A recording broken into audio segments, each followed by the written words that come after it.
I don't remember a time when curling wasn't a part of my life. When I wasn't putting in the sweat and hard work to be the best that I can be. Clocking in the time, the effort to practice day in, day out. Curling is more than just a game. It's a family, a community. And when it's time to play, I know I'll be ready. Hardline, supporting hundreds of our next generation athletes.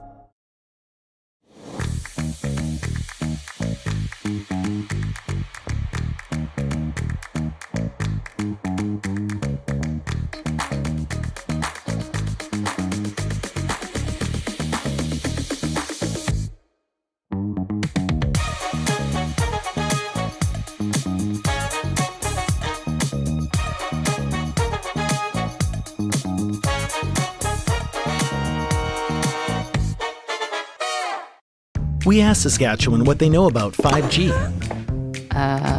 More speed, more innovation. It's going to make our lives a whole heck of a lot easier. This is what 5G looks like. Better, faster. Sounds like one more G. Sounds pretty good. I don't know what it means. All you really need to know is the future of 5G is here and will continue improving through investments in network technology.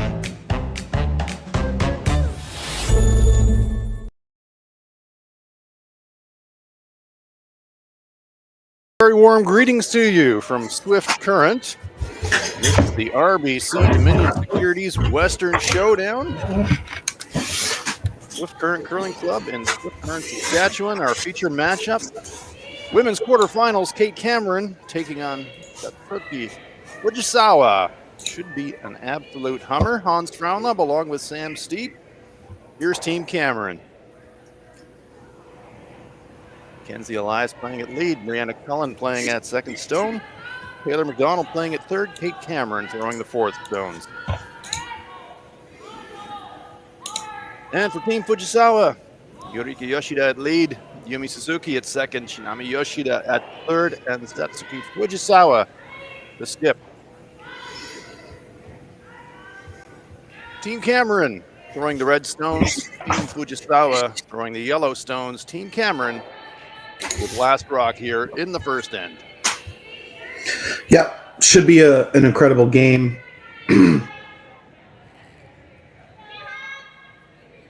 Both teams winning the B-side qualifier, so they did have to draw for Hammer.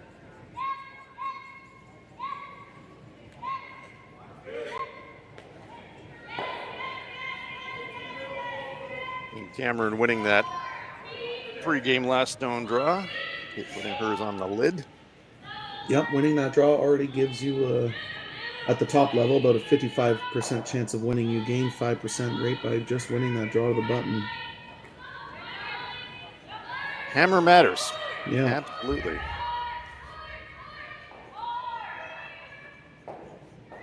Depending on the level of curling you play in juniors, if you win the hammer, you go all the way up to 60% chance of winning. So obviously, it depends on the level of the competition, this being some of the best teams in the world. Pretty straight up and down here in the first. Going into the rings, and Kate deciding she doesn't really want to mix it up. So happy to trade hits on stones in the rings here in the first. Yeah, get to the even side of the scoreboard early. It's never too early to think about it. Yeah, it comes at you fast in an 8-end game, doesn't it, Sam? Yeah, it does. It's a good sweep just to get this rock to stay in the rings. We do have our other women's quarterfinals on at the same time. Xana Schwaller playing Kayla McMillan. Kayla Skrillick playing Michelle Inglot. And Corinne Brown playing Delaney Strauss. Those are your quarterfinalists here at the RBC Dominion Securities Western Showdown.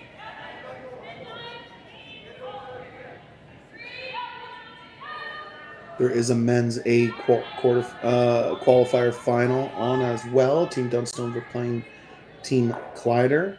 If you were a little bit confused, our women's playoffs are on Sunday, where our men's playoffs do not start until tomorrow.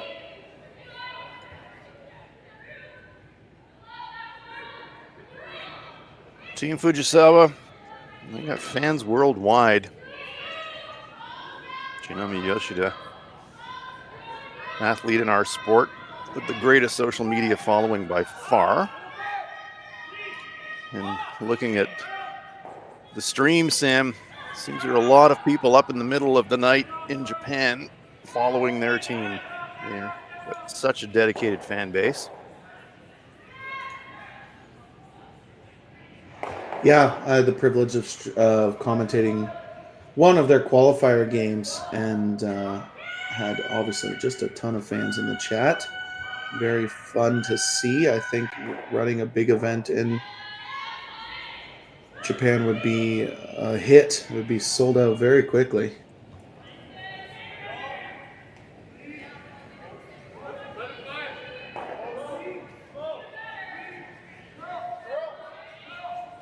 Yes, curling interest in Japan really, really strong, driven by participation at the Olympic level and the performance of Japanese teams there. This Fujisawa team has medaled at a Winter Olympic Games. Yeah, they've been together for quite feels like a long time, and they execute at such a high level and have fun at the same time. They're always smiling, and it's just super fun to watch. Team Cameron leaving that one short of the rings might have been tempting for Fujisawa to maybe try for a force, but she's not having any of that. We'll just try to rip the corner. Yeah, just one too many shots left for Team Cameron. If you draw around a corner guard, you could easily give up 2 or 3. Very strong peel there. Kitmami Yoshida.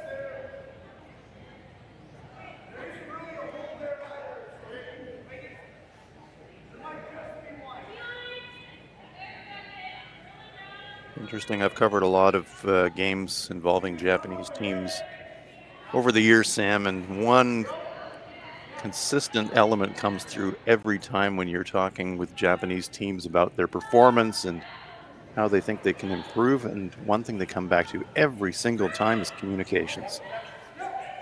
Yeah, I mean, it's no secret that communicating separates the Tier 2 and Tier 1 curlers in the world.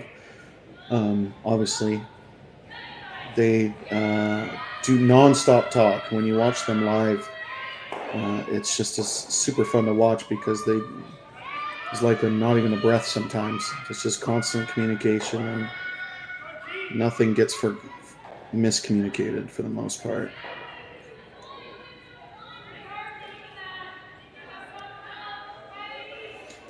Though we do see a flash early in this game. Yes, we do.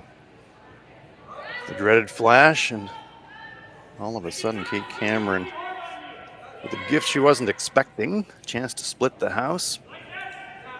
Only possible saver for Team Fujisawa is that stone in the back 12 is so deep. It's going to be really tough for Kate to get separation and not leave some kind of a cross-house double. It's going to have to go very deep or very high, one or the other.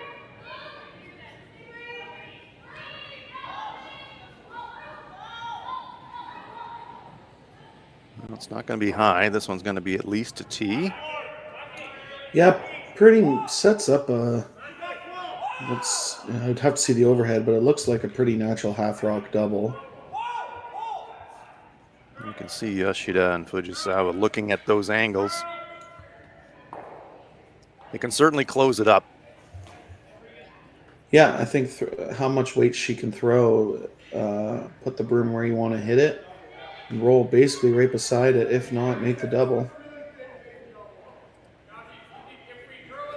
Nami patting the ice in front of the second target rock, perhaps indicating that they think maybe it's a bit of an awkward angle to contemplate making the double, and they really maybe prefer to roll in front of the second stone.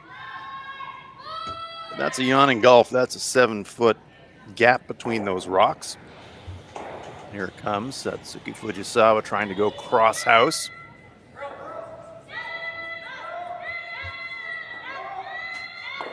Anything but hitting rolling out. They want to stick around. They are going to go underneath, however. Catching it a bit thin. So that's one opportunity to escape that is gone for Team Fujisawa.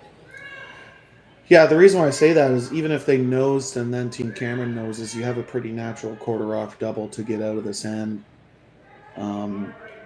Obviously, a couple back-to-back misses, 1-0, 150% there by Team Fujisawa. Looking like Team Cameron gets that soft deuce is what I call it. They didn't mean to get it, but they got a miss out of the other team, and any team will take a free 2 points at this level. Well, especially right out of the gate. It's a fantastic way to start a game if you can get that kind of no pressure too. Saw Kate pat the front 12 this time, so I think she'd like to leave this one quite a bit higher in the rings. If you get it just biting, you basically force Team Fujisawa to play a slash double, which almost guarantees at least a blank. Put it in the same spot. I don't think Fujisawa will make the same mistake twice. She'll be a lot closer on the double, so very important to keep a good angle. Kate with the classic Manitoba delivery.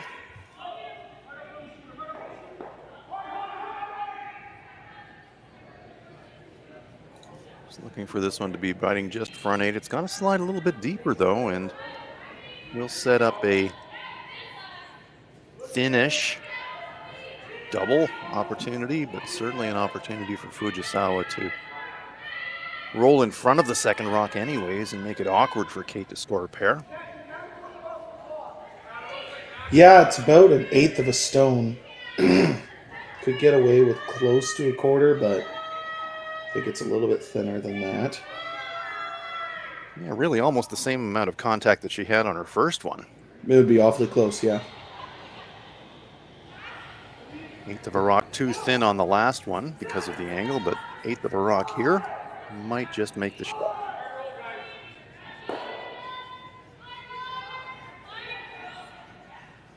So big moment early here, first end. Satsuki Fujisawa trying to bail her team out. Bail herself out, really. Half miss on her first shot, trying to go cross house, trying to remove 2. Needs to hit the stone first. Golly, took its time. More like a 1/16 of a rock there, my gosh.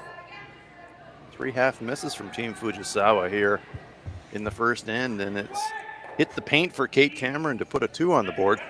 I didn't want to jinx them all day this morning and yesterday. We saw those inside-out peel weights not curl at all, and they looked like they had a lot of room. It was a little scary, but does eliminate 1 stone. We've been seeing draws really bite and finish, but you're right, Sam, when the weight gets stepped up like that, not a lot of movement. Final rock of the first end. Chance for Kate Cameron to break on top here in this quarterfinal. Choosing to throw down the same path that she just threw, and that's not surprising.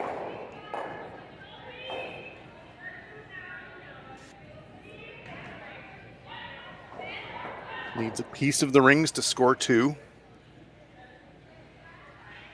Sweepers don't look that panicked. Nope, they look pretty content, and this one will come to rest just on the tee line. Lovely shot from Kate Cameron. And so it is a 2 for Team Cameron, and they take the early lead here in this women's quarterfinal. Cameron 2, Fujisawa no score. They will have hammer coming into the second. So with the impact to my business and income, will this delay my retirement? I know you're worried, Marshall, but based on the original plan we came up with, you're only about 6 months behind. I thought it would be years, not months. You should feel good. Remember, you've got a plan. Thanks. With change comes questions. See the impact of your money decisions before you make them with RBC Wealth Plan.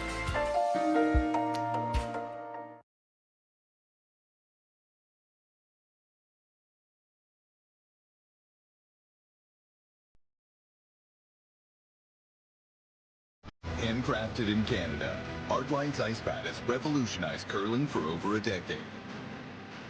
Engineered with top-tier precision and durability, it is backed by an unmatched 10-year warranty. Designed for curlers at all levels to sweep effortlessly with maximum efficiency. It is trusted by the world's best curlers, including Olympic and world champions. It is quite simply the best brew in the game. Hardline. Join the revolution. Stronger agronomics. Better returns. Greater peace of mind. From pre-seed to post-harvest, you can count on the Victory Canola program to keep you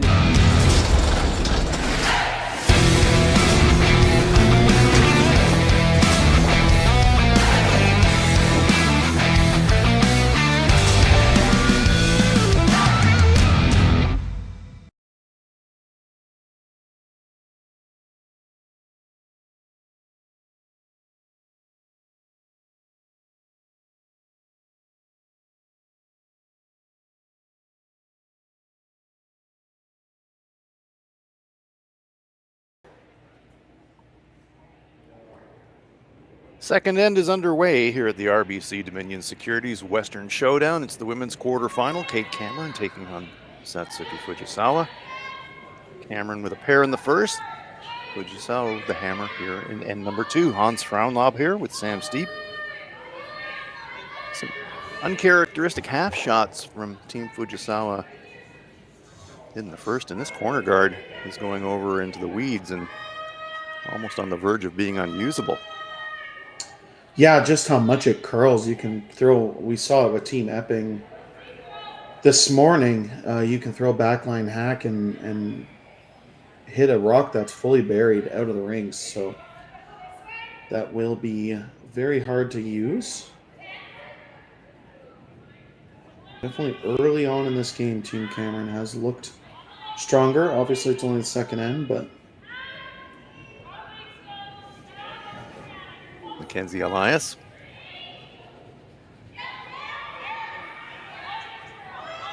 Bring the play back here into the center area. Good sweep.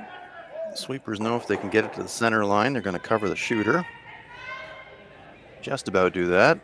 Satsuki looks at it, said, is that in the no tick zone? I'm not sure. Do I see a gap? For some of you that variations. Yeah, sorry. For some of you that don't know if it's on the center line, they can't take it off of it. Both teams need to agree whether it's on or off. And if they don't, there is a measuring device. So 5 rock free guard zone, no tick when the guard is on the center line. There's a good close-up look at it there, bit of reflection off the ice surface, but it does look like it's got the tiniest piece of the line from that angle. Yeah, thanks team, appreciate that. On. Yeah, great camera work. It's important to know because if you're planning a come around, you want to get near that guard. Could dictate your shot choice, knowing if it's on or if it's off. Carve for this rock early. Sweeping hard for curl. Yumi Suzuki, such an effective brusher. One of the smaller athletes in the game, but what technique she has with brush in hand. She's basically jumping off of the ice to get as much weight as possible, but still keeping fast repetitions. That is their secret to sweeping, obviously not being the biggest athletes in the world, using the broom technique the best of their ability.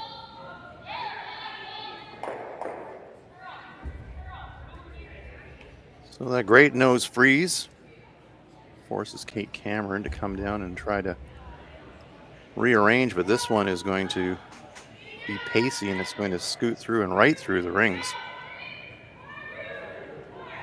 So now Team Fujisawa with something going. Yeah, there was a 0 in the first end that gave Team Cameron the ability to take 2, and that might be the 0 Fujisawa needed to tie this game up. Really puzzled expression from Brianna Cullen saying, was it that heavy? Early in the game, you'd find little patches that just run a little bit quicker than you're expecting sometimes as the ice settles in. Yeah, they should have had a decent idea because they would have gotten a hog-to-hog time from Fujisawa. But, as we say that, Fujisawa's next route comes deep. Right down the grease lightning track. That one's going to go into the back 8 foot, so I'm calling a bit of an audible there. Deciding because it was a little heavier than expected. Definitely around the pile. Definitely a missed opportunity there. As coaches, you talk a lot about the make after miss stat. Really important to put as much pressure on the other team as possible. Missed opportunity for Fujisawa there. And that's a very astute point, Sam, especially at this level when you know you're not expecting to see very many misses from your opponent. So in those rare opportunities when you get one, punishing it is really important.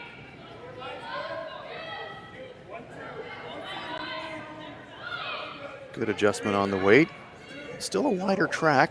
It's just going to settle, not quite corner frozen, but playable now, and actually making it possibly a little bit more playable for Fujisawa in the process. She can throw a little bit of weight at nose on the red without any risk to herself. And she's indicating back 12, back line weight. And Yumi Suzuki says, I can see just about all of it, Skipper. Let me blast it.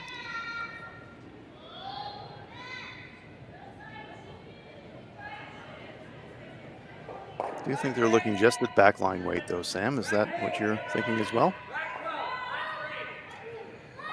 Yeah, I think backline weight's perfect. I think if they could see another half an inch of a rock, you'd probably see the big weight hit and sit 3. But that rock just curling.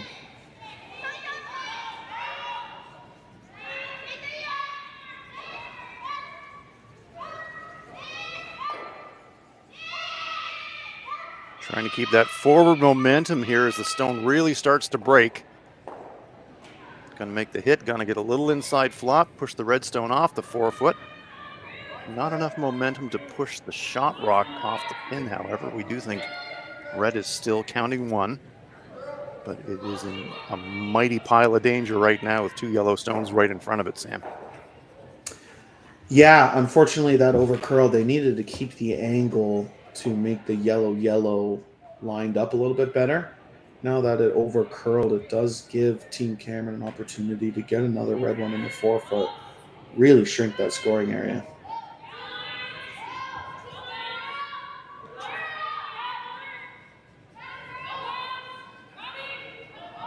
Some consolation for Team Fujisawa, even though it did overcurl, it does make it promotable on the outturn side, although from an angle.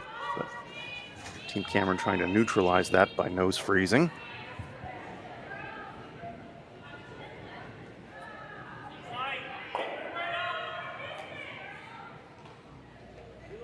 Pretty good outcome from Taylor. Talking about freezing another one. Would you ever think about trying to pinball the yellow on the top of the 4 foot on the outturn side and maybe catch the red? Oof. Maybe not yet. Yeah, that red. I mean, your problem stone is the red that's just finished in the top 4 foot. That's going to be your issue.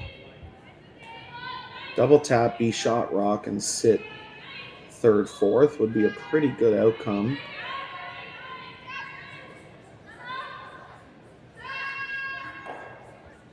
So in your mind, Sam, is the key thing here to jiggle the front red, or is it to unlock the back red? What's the most important thing in your mind in this shot? Unlocking the back one for sure, and trying to sit 3rd, 4th. Like, you could probably throw a backline hack and make it. But then they just motioned on the yellow. But yeah, the tap is the call. And yeah, most importantly, you want to be shot stone and open up that button for your next shot. Well, we saw how much it curls with backline weight. Last attempt down this path with backline actually over curled. Perfect contact point on that nose red. Sam, do you think it's probably 3/4 across with hackish? Yeah, I mean, we're nitpicking, I think, right on the nose or just cross the face a little bit would be perfect. Kitmami Yoshida. And this one's making a move early. First job is get around that center guard. That's going to be close. They get it by, but is it going to overcurl? He's going to lose momentum on the red. Yep, not enough to move the shot. Rock does reposition the yellow stone to the tee line, but improves the situation very slightly for Team Fujisawa. Lots of danger here for Team Cameron. Fujisawa's got the hammer, and lots of yellows accumulated in and around that 4-foot, but well, has it moved yellow into shot position? It's kind of hard to tell from the overhead. There was a slight movement on the backstone. Angle's not great for Team Cameron as far as the front red goes now. Any contact on the front yellow. It's going to push red onto yellow. Push the red to the right as we look at it on the overhead. Yeah, intriguing situation. Yeah, it is. My first instinct was Kate's make the yellow double, sit 3 in the 4-foot, or at least change the angle a bit. Really, Sam, aren't we talking about a side jam here? If she comes in off the stone, sitting on the tee line on the edge of the 4-foot, makes it in the pocket, kind of feels to me like the yellow's going to pop the 2 reds in both directions a little bit, it feels to me. It does, but it will open up that button and leave your red that's in the top 4 in a really good position. All you need to do is move this yellow on the top button over almost a whole rock, and your angles are really good. Well, we're about to find out. All of our speculation, now we're going to see it for real. Kate's giving it a try. Taylor McDonald's throwing it. Looking for some action off the stone on the tee line. There's the hit, there's the flop, there's a little nudge, there's a little reposition. That's an improvement, moved it kind of a half a rock. So improved the angle, but still that yellow rock on the pin doesn't feel like it's going anywhere fast. It is under threat from that stone just delivered by Taylor on the chip.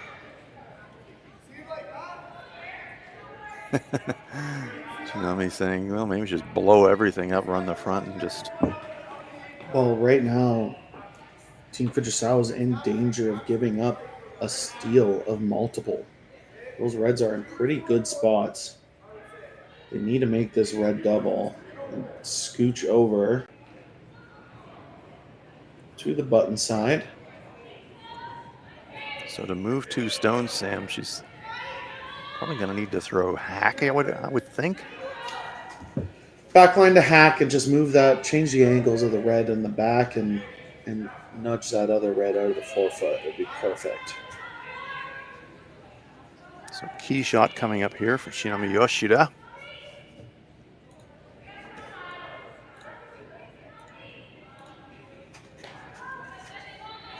Looking to skinny the guard, get to nose, move 2 reds, and leave her own sitting partly covered in the process if she can. Yuriki Yoshida said that's a little up.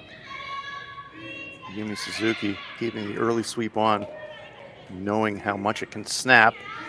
Well clear of the guard, gets motion, gets 2 reds in motion. Yikes. But leaves that redstone full 4-foot and setting up a much more natural looking double takeout potential for Kate Cameron. Yeah, make this double, you're going to be sitting 2 right on top of the button.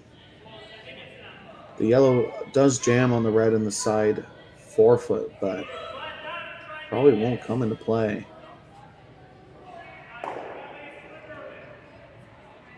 See from Kate's brush position the flight plan. In about a third of that top stone, and it is almost a natural angle. Yeah, and they're trying to cross the face to keep it even higher, which is nice. They'll be able to go right into the side of this yellow, sit 2 right on top of the button. You want to hit it just a bit less than where the broom is. I saw Kate make a little touch on that red stone behind as well, so she's also thinking there's a direct path, and if it's a little thin, you can even clip the back red and do a bit of sideways around the horn stuff, although she doesn't really want to do that. Yeah, it's a totally opposite shot, but I imagine she'll be really close. This is in her wheelhouse.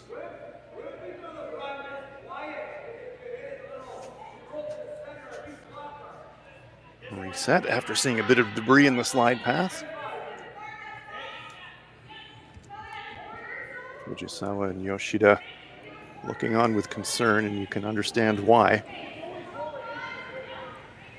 Double takeout attempt on its way for Kate Cameron. Positive release. Sweeper's not laying a brush to it yet. This one's got some curling to do. And you got to say, not a great throw from Kate there. Just stepped up the weight and looked full on release. Yeah, they basically just gave Team Fujisawa get out of jail free card. They got rid of the backing. No in-offs for Team Cameron to get to shot stone right now. And an opportunity even now to score 2. Yeah, biting the back of the button gets you second shot, and they are looking at making a play on that stone in the back 4-foot. Hit, roll inside, get second shot, and more importantly, kind of leave yourself a catcher. Give yourself backing in the process. Yeah, basically anywhere that doesn't leave an easy double.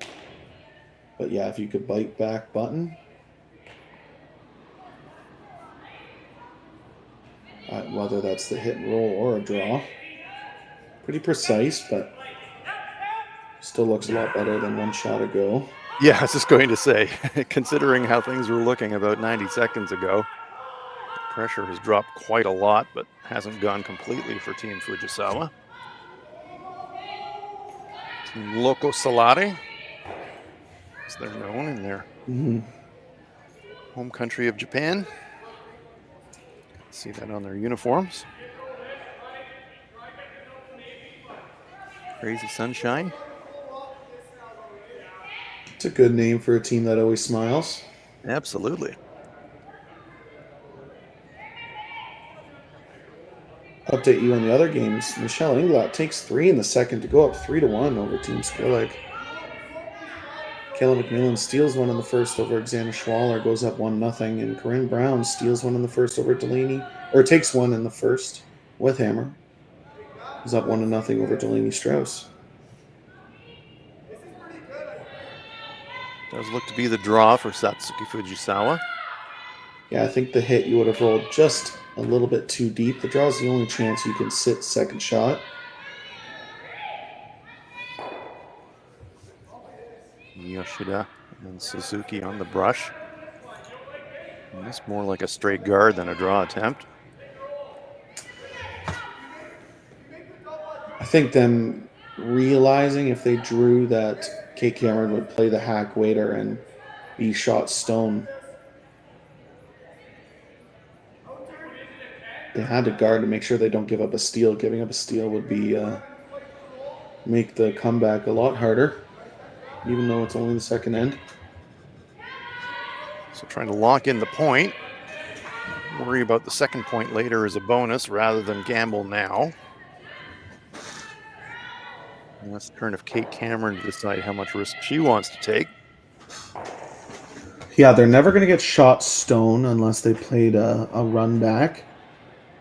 So they're basically discussing how do they complete the force. Because right now Team Fujisawa has 2 draws to the edge of the button for their 2 points. So they can't take away both.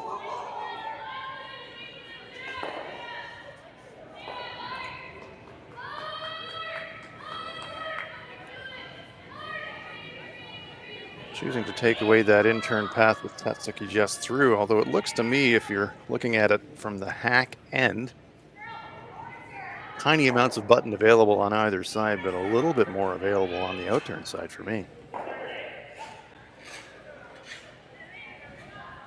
But as you said, Sam, can't guard them both.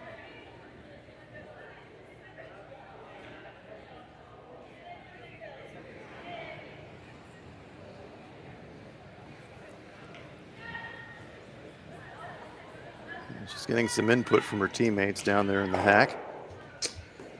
Yeah. Never like to see that. Yeah, just making sure that they know exactly where they want this stone. Taking away the path that Fujisawa just threw. Making her throw a brand new path for her to draw the button for 2. Yeah, and in fairness to Team Cameron, it's probably not a shot discussion. It's more like a weight discussion because this is a newish track. So locking in a weight choice. Yeah, second end, these corner guards, especially as a skip, isn't the easiest shot.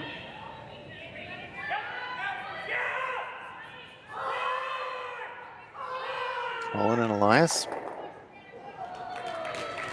guiding this down. Trying to get some curl out of it. Yeah, it's going to at least nudge that center. So it does block the path on the intern side, although Shinami says we could still get there, and they could, but you absolutely could. Almost immediately saying, no, let's play the out.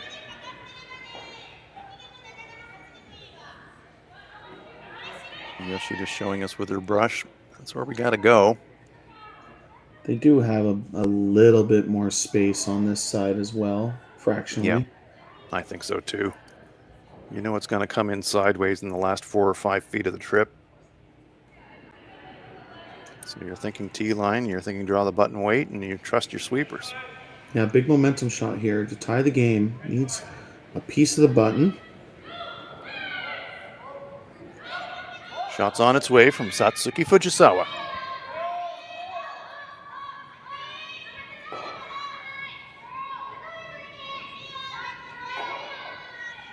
Line looks great, but it looks maybe a smidge warm. Is it going to stop? No, it's going to be about 4 feet heavy. Line was great, but it's a single point and a good force for Kate Cameron. So 1 on the board for Team Fujisawa here in this quarterfinal at the RBC Dominion Securities Western Showdown. They're on the board. Cameron will take the hammer into the third, leading it 2-1.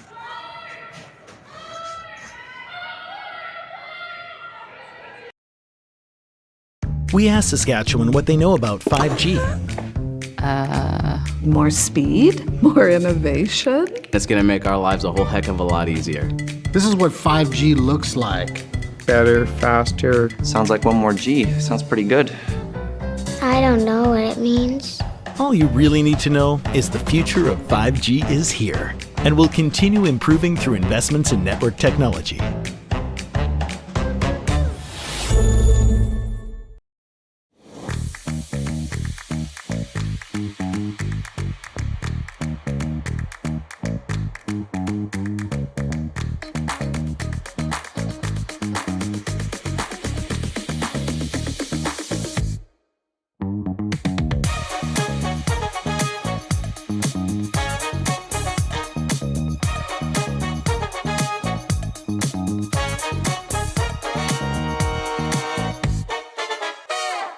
Join us this March for the House of Hearts Charity Bonspiel in Duluth, Minnesota. Help raise funds for Project Joy, who provides meals for hungry kids in our community. Every donation helps to ensure no child goes hungry. Join us and make a difference. Together, we can spread joy. Hey Ben, what's the Aztec Safety online e-learning website again? Yeah, that would be aztecsafety.com. Fire extinguisher and firefighting, we'll send that one to Paul. Now here's a course I should probably take. Conflict resolution. Power line safety. Yeah, I thought it might help me with my line calls. Did you know this Aztec website has over 100 safety courses? Jeez. Aztec Safety online course. Ground disturbance. Could have used that a few seconds ago.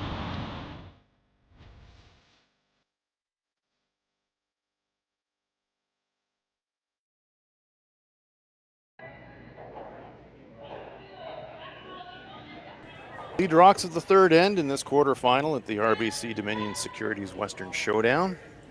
Kate Cameron versus Satsuki Fujisawa. Center guard up from Yurika Yoshida.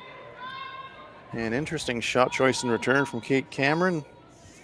Declining to mix it up with a corner guard of her own. Asks Mackenzie Elias to draw the ring in the back ring. Yeah, I love your it. options open. Yeah, I love that call. And you're on an odd end. Play the scoreboard. You know that you can blank this end, be up 1 with hammer and 4. And you knew Team Fujisawa was probably not going to hit a rock in the back 12 foot.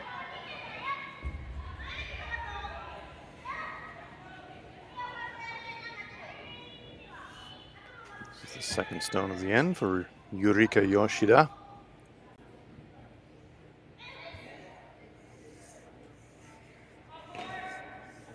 Perfectly lined up behind that center guard. Second shot position, sitting in the top of the 12. Yeah, that might act as a center guard later on in the end if there's no runbacks made.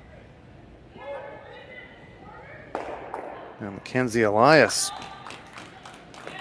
Kate Cameron sensing that front stone is actually more of a guard than a stone in the rings. Saying we better deal with that and neutralize it if we can. Yeah, get in there first. Top 4 buried. It's a pretty ideal position as scoring. Sweeping for finish. They're going to hide about a third of it. Great path. Another foot of weight, and that probably fully buries. Yeah, both these teams winning the B, they've had almost 24 hours off.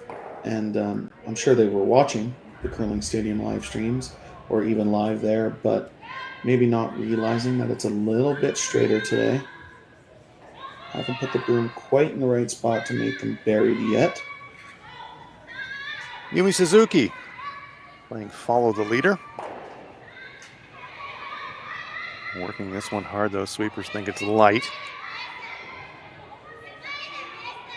Gonna drag it as far as they can, but it's gonna stop up just short of the rings. Take away the path to that shot rock.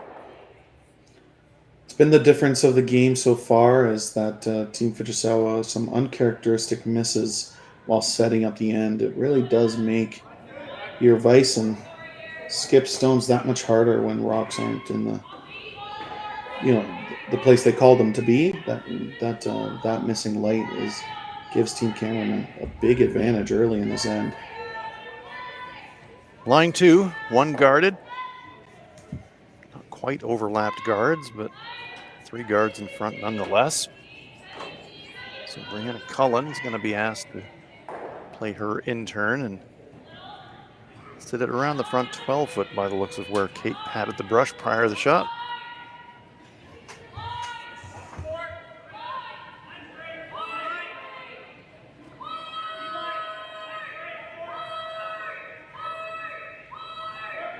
Don't want to clip that front stone.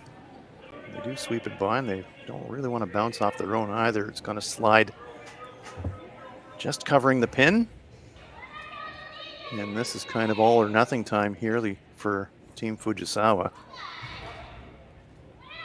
Satsuki asking for the freeze. Tiny bump.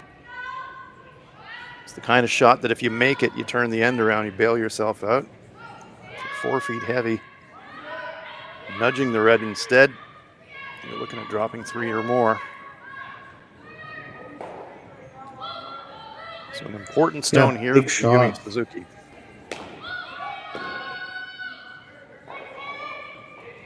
Sweepers jump it out of hand.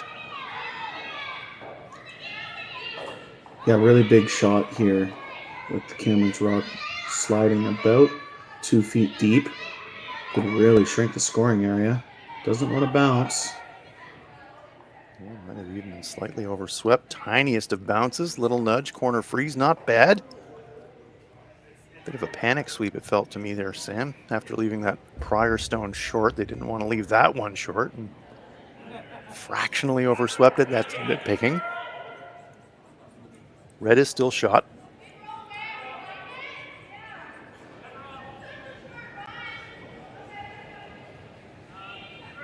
Kate saying, okay, I've seen enough. Let's smoke the pile. Hoping for a little bit of action on that second stone behind it, but clears the front.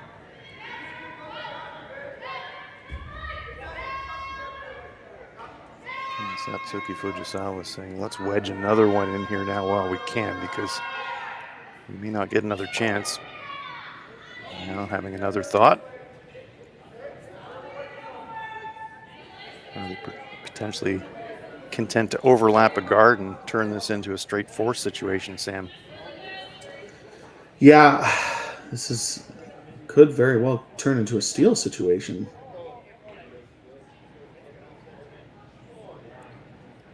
Put a lot of pressure on Cameron if this is made.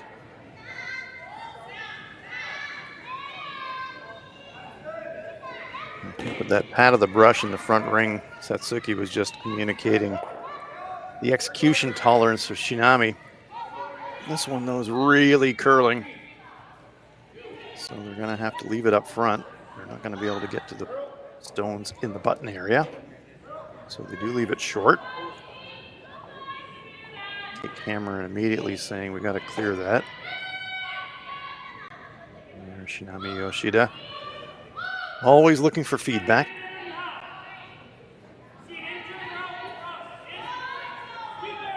Taylor McDonald trying to rearrange the pile.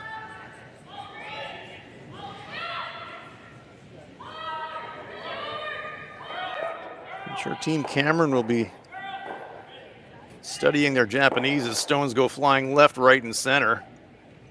That's actually a pretty great shot. Sure is. Leaves themselves lying second shot, but half buried, front 4 foot. And red stones hanging around the back at the 12 foot.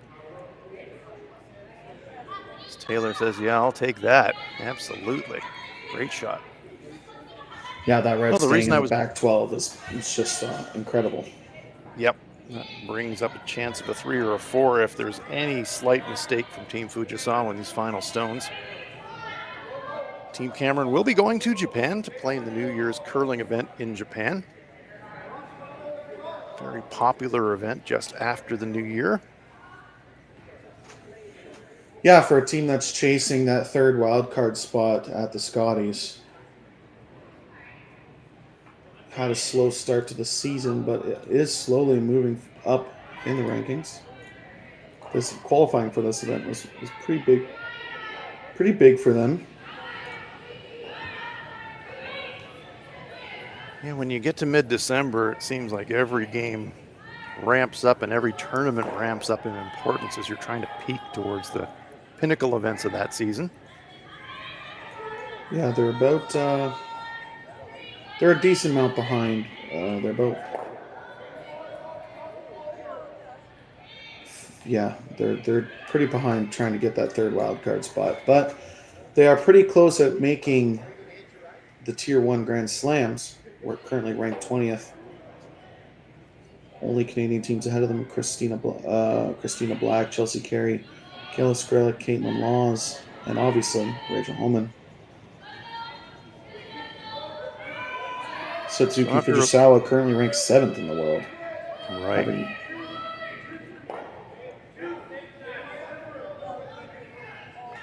They are definitely now regulars on the Grand Slam circuit. Been consistently world top 10 for a number of years now. But they're in a bit of a jam here after some really involved discussion looking at a lot of the options. Looks like it's going to be a draw for Shinami Yoshida. Yeah, I think they're trying to maybe freeze the red on the top and basically eliminate those reds in the 12 foot. The reds in the 12 foot absolutely representing the danger. So you want to try and neutralize them however you can. Gonna bump red. Not gonna freeze red. Oof. Yeah, that little inside flop does make that yellow double mouth-watering for Kate It Cameron. should jam. It should jam on the red in the back 12, but you can make it to the thick way. I think the most important part of the shot is rolling behind the center guard and protecting your current shot stone. So a chance to lie 1, 2, 4, we think, if the jam does happen on this double attempt for Taylor McDonald.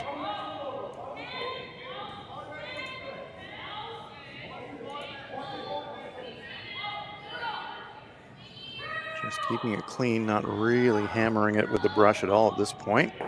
And that's why. Had a lot of curling to do. Under curls. Removes 1. But now look at all those red stones in the rings. Yeah, Fujisawa definitely playing with fire, but a good opportunity here to make a freeze and even set up a steal.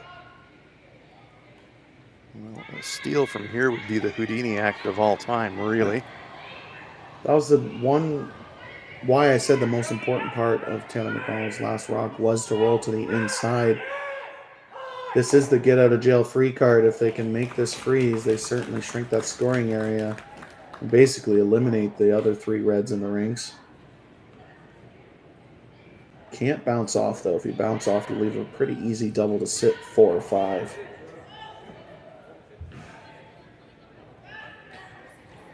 So it has to be said, Team Fujisawa has been a bit scrappy here in the early going in this quarterfinal, but Satsuki with an opportunity to bail her team out with a freeze here.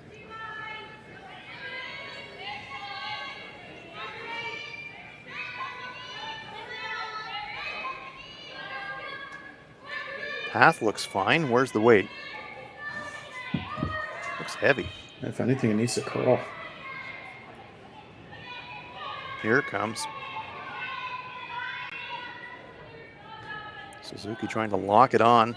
Tiny bounce, but good angle. So nice shot there from Satsuki Fujisawa. Inside freeze. Lined up to jam across the catcher in the back forefoot. If Kate was able to run the front back and try to pop everything. Yeah, pretty great result. Momentum for sure. Momentum saver. I wouldn't say it was a game saver, but Kate Cameron was looking like they could have taken 2 or 3 this end all the way until that shot. Yep, that has reduced the fire risk considerably for Team Fujisawa.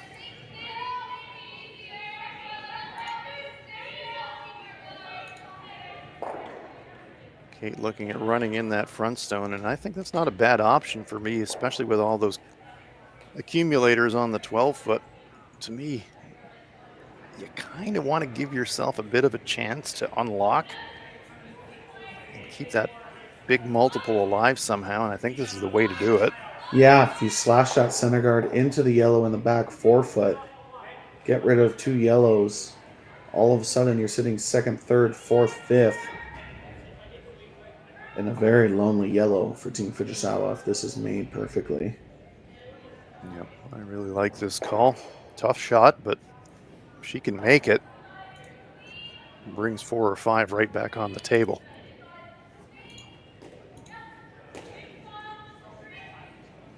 Good crowd here in Swift Current. They've been here in numbers right through the event as Kate Cameron delivers.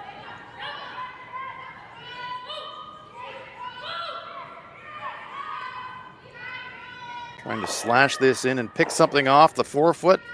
Just stuffs it. A little bit unfortunate for Kate. Good throw. But leaves the Fujisawa stone sitting back button. And now Fujisawa sitting 1-2. And if you're Satsuki, you're thinking, well, gosh, I kind of like the way that those are actually lined up. Well, you right almost now, want to leave them alone if you could. Yeah, it's just that slash. There is a slash double for 2 right now. If Team Fujisawa doesn't throw at all. So that is absolutely the risk. So then how do you defend against that? One way to defend against that, throw a 3rd one in there. Yeah, it's all line really. Obviously, you would want to throw a 3rd one where you're at least 5th shot, so you're at least full 8 foot. But right on the button, don't think you leave a triple if you're right there. You leave a triple if you're on the right side of the yellow in the back button. Well, that's what I was just wondering as you were saying that, Sam. If you do sit in front of the shot rock, Kate's already thinking slash double. Does slash double become slash triple? Almost in the same breath. Yeah, it could. Team Fujisawa would love to put their yellow right where the S3 is on the button, and then there's no triple. Yep. So if you're going to play into the button area, you got to wedge it in between the two yellows. Yeah. And the tolerance being a corner frozen on the full 4 foot.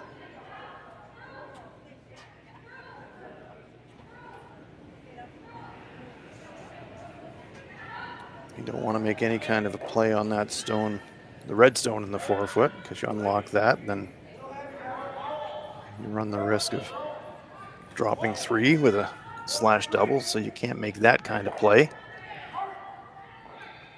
If you're super conservative, you could just hit that stone on the top of the 8 foot that Fujisawa just pointed at. Yeah, you can do both. You can hit and roll to the center line, and it makes life pretty difficult for Team Cameron. But so does the draw, so it's whatever your skip is most comfortable with. The hit is the safer call for sure, but they're down 1 without. They do need to take a little bit of risk, even though it's the third end. That's a very good point. Line 2 here with a good chance, if you make a great one, to generate a steal. You're thinking, okay, from where we're sitting right now and looking at the scoreboard, steal's a bit more important than force, so let's do everything we can to get this in a place where we can come out of this end tied up and maybe better. Yeah, this is made perfectly. It's going to be really hard to score for Team Cameron. Should be pretty close. You did just throw in this path.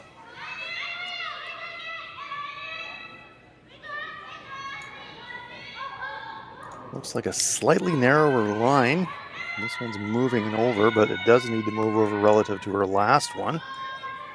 Get to that button area. It's just going to clip that top fractionally. Perfect. It locks away the path into the pin. And as Sam said, pretty perfect. Play the slash double now. If you're Kate Cameron, you're dropping a steal. The only shot to score is slashing their red in the 8 foot onto the button to score. They could nose that yellow or play a slash to give up 1.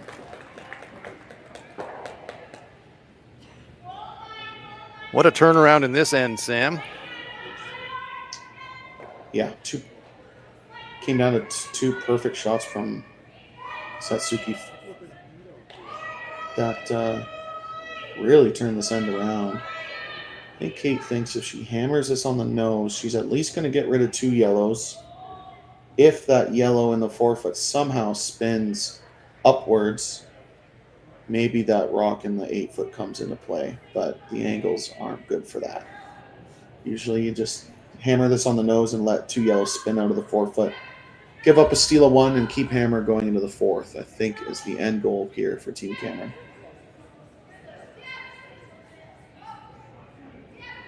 Final rock coming up on end number 3 for Kate Cameron of Manitoba. They're looking to hammer that front stone and send yellow stones flying in every direction. Fractionally pulling it back against the stick. Not going to get to nose, going to jam, and it is going to leave a steal of 2 for Fujisawa.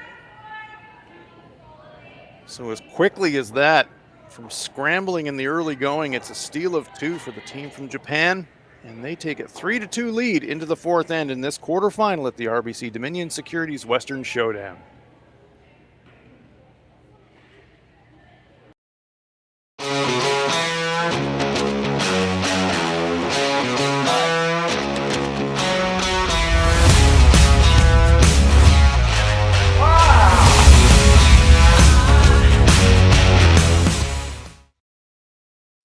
I don't remember a time. when curling wasn't a part of my life. When I wasn't putting in the sweat and hard work to be the best that I can be. Clocking in the time, the effort to practice day in, day out. Curling is more than just a game. It's a family, a community. And when it's time to play, I know I'll be ready. Hardline, supporting hundreds of our next generation athletes. Saskatchewan, you know Sasktel because we're everywhere. Because being everywhere keeps us connected to you. With Sasktel sponsorships, we get to be part of your community. We're here with you, and we're here for you. It's easy to get started. All you need to do is apply. Sasktel cares. Always has, always will. To apply for sponsorship, visit sastel.com/sponsorships.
Good look at the crowd here at the Western Showdown. And Sam, here are our quarterfinal scores in progress.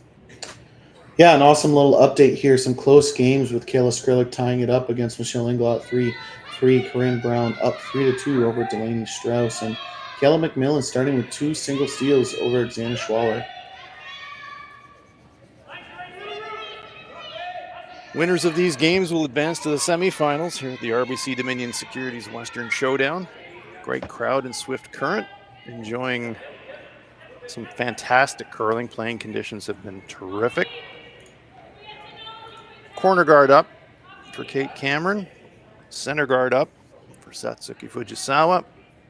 And Kate Cameron says, let's come into the rings. Yeah, Team Cameron needs to understand that they were the better team in the first 2 ends. They need to bring back that momentum in this end. They have even ends down 1. They're not in a bad spot, even though it feels like it after being up 1 with last end. So they just need to stay focused, make the next 8 shots.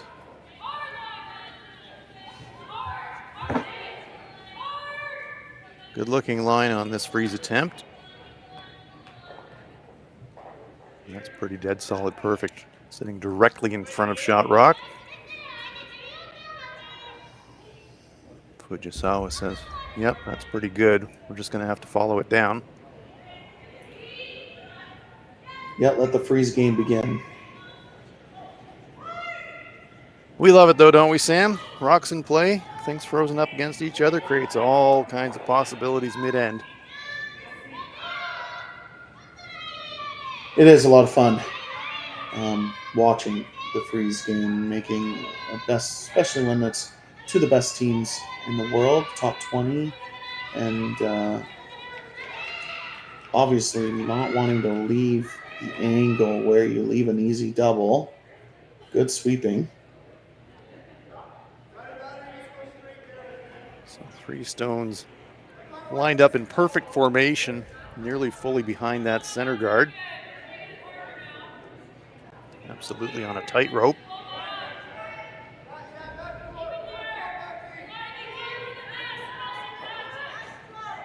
Brianna Cullen waiting for the call before she gets down into the delivery position. Looks like Kate wants to bring that corner guard into play here, Sam. Yeah, good opportunity to set up your second point, really, is what this option is. You threw the corner for a reason. Get this buried behind the corner guard. Eventually, you might have a double for 2 or 3 at the end of this end.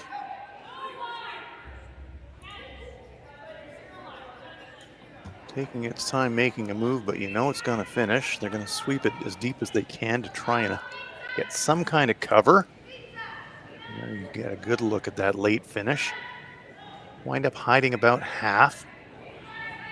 Leaving it on the tee line, but certainly diggable for Satsuki Fujisawa. And she is asking for a down weight play at that shot.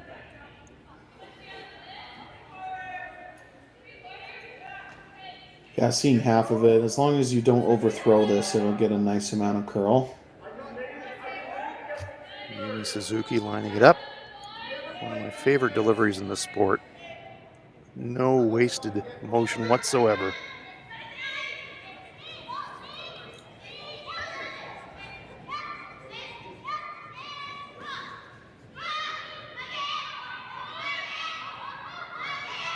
By the guard, looking for that roll now. Maybe overswept it actually. Does look like they did oversweep it. They're not. Second shot. A little bit of a missed opportunity, but does get the first goal done, which was to eliminate the red that was behind the corner guard.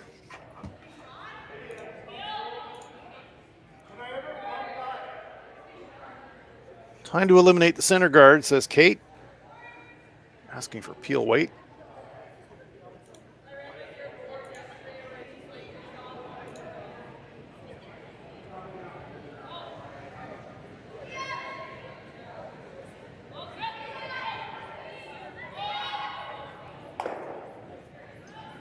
They're looking to Nicely hit and executed. roll, but nicely executed. They were looking to hit and roll to a corner guard, give themselves another option, but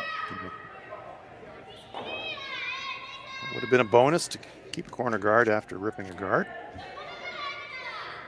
Fujisawa says, let's replace that guard. The game of cat and mouse continues.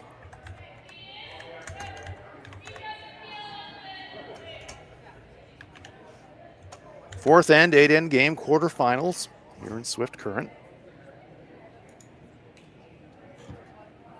This is Shinami Yoshida being asked to throw that center guard.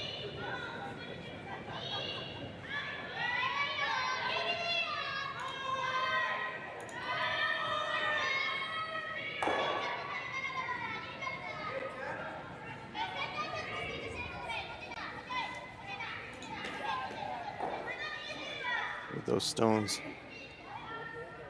biting the edge of that center line. It's a great guide as a sweeper. When you know perfect is just kind of biting the center line, it's a fantastic guide for you when you're trying to finish it.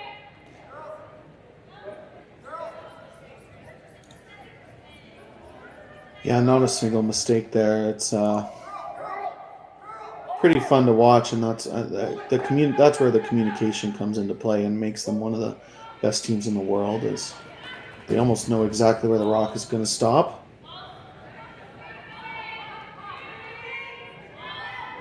Taylor McDonald looking to blow up the center and maybe get some action. Goes across the face of the corner guard.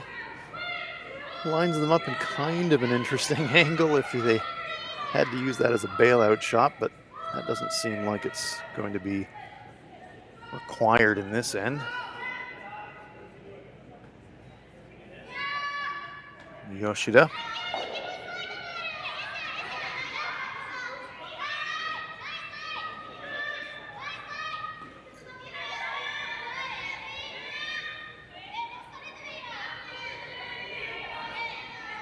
Suzuki keeping that stone in motion. This one might over curl, just a fraction.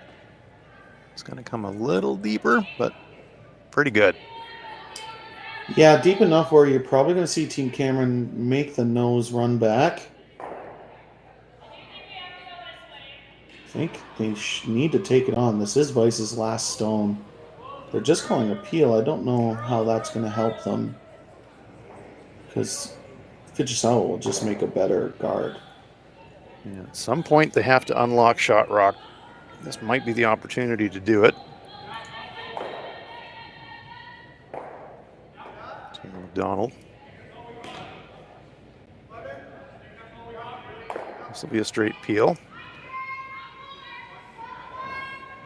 So those stones lined up just in front of the 4-foot area survive for another shot. And Satsuki Fujisawa says, all right, I will just try to guard us out here in this end.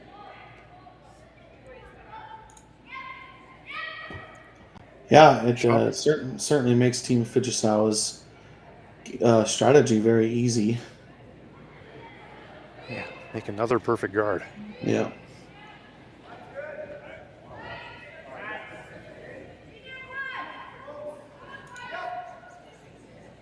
Skip stones here in the 4th. Fujisawa throwing down the same path that she's asked her teammates to throw this, and pretty much feels like the entire end, really. Looks a slightly wider path, though, than her teammates. Yumi Suzuki, you can see her changing her brush angle. We're going to have to work this one hard to get it back to the center line. And she is digging in, trying to keep that stone in motion and try to get some carving motion as they go. Very well managed rock by Yumi Suzuki in particular, and Yurika Yoshida chipping in as well, exposing a tiny, tiny sliver on the intern side. Kate says that's maybe enough for me.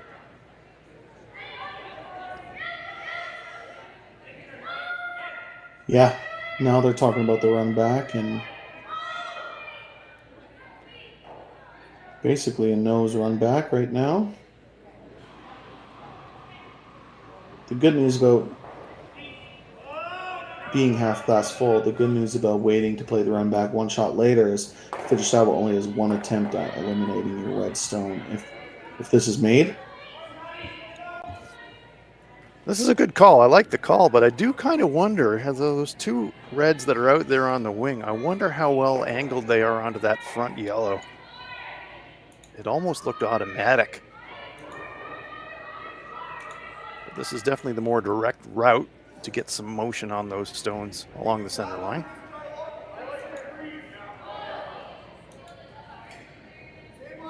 Big, big weight. Just going to be a straight peel. Yeah, the story of the last 3 ends for Kate Cameron there is just that big peel weight has run really straight on her so far today.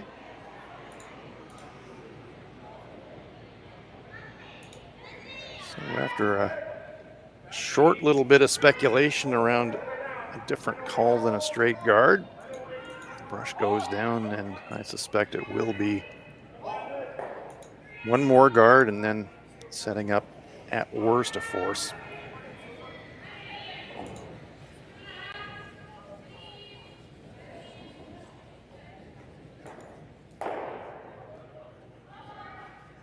Solid call in this situation.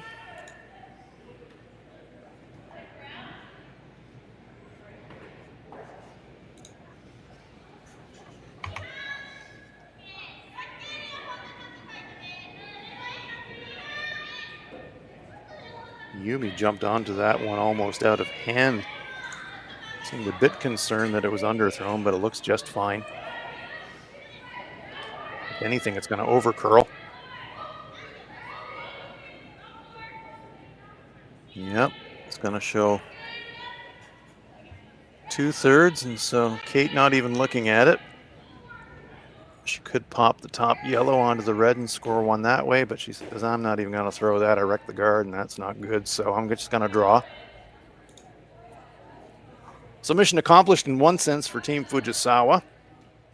It will be a force. And maybe a no-risk steal. Kate has to hit the 4-foot.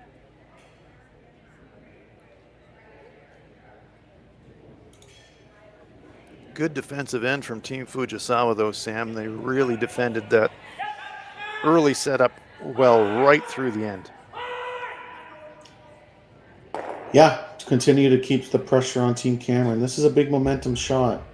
Needs to bite the button for her 1 point, tie the game, and keep even ends.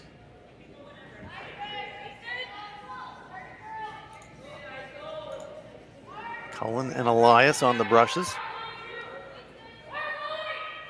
Just keeping a heavy clean here. They seem pretty happy with the weight.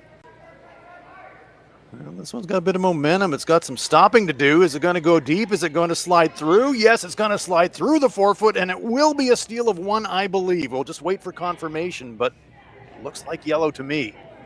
And they are kicking the stones off, so my goodness gracious. A fraction heavy for Kate Cameron, and we do believe that is a steal of 1 for Fujisawa. They lead at 4-2 as we head for the 5th end in this quarterfinal at the RBC Dominion Securities Western Showdown.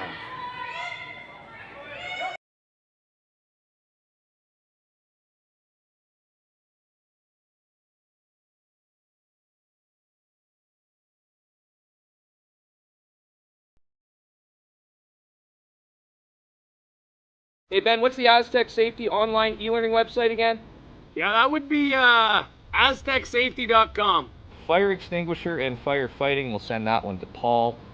Ah, now here's a course I should probably take. Conflict resolution. Power line safety. Yeah, I thought it might help me with my line calls.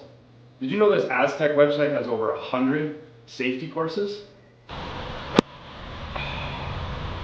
Jeez. Aztec Safety online course. Ground disturbance. Could have used that a few seconds ago.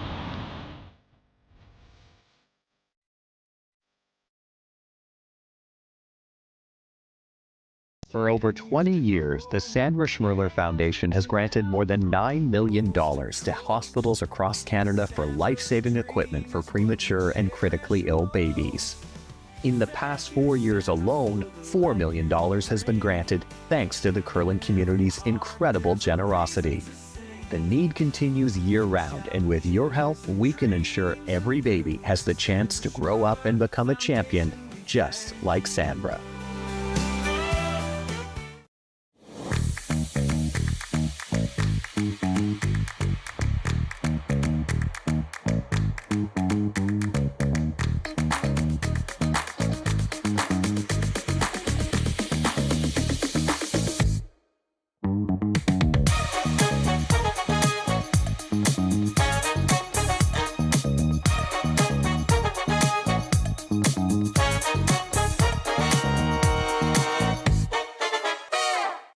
We asked Saskatchewan what they know about 5G. More speed? More innovation? It's gonna make our lives a whole heck of a lot easier. This is what 5G looks like. Better, faster. Sounds like 1 more G. Sounds pretty good. I don't know what it means. All you really need to know is the future of 5G is here and will continue improving through investments in network technology.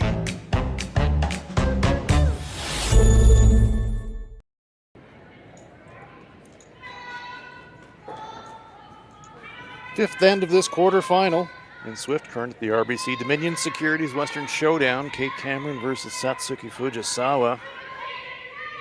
Hans Frauenlob along with Sam Stevens. Sam, momentum's one of those things in sports that you can feel but you can't see. Kate Cameron came out of the gate strong. But then after a fantastic angle freeze from Satsuki Fujisawa in the 3rd to set up a steal of 2. Feels like the momentum curve has tilted in Team Fujisawa's direction all of a sudden. Yeah, it's a funny sport we play sometimes. Team Cameron started off quite well, getting a free 2 points in the first and forcing in the second end, but it's been all Team Fujisawa since.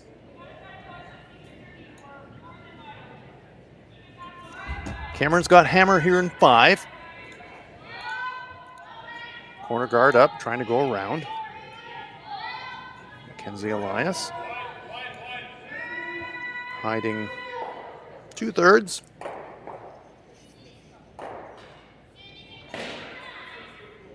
Satsuki Fujisawa saying, yeah, we can throw a little hack waiter here. I think we can still get to it. Good 10-foot gap between the guard and the target rock. Yumi Suzuki lines it up.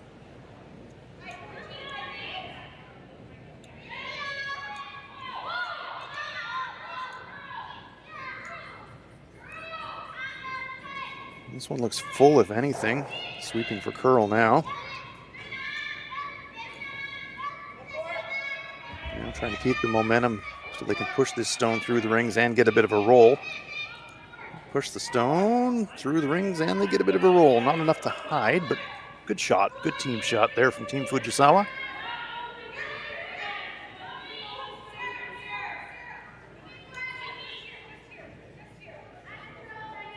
They lie too.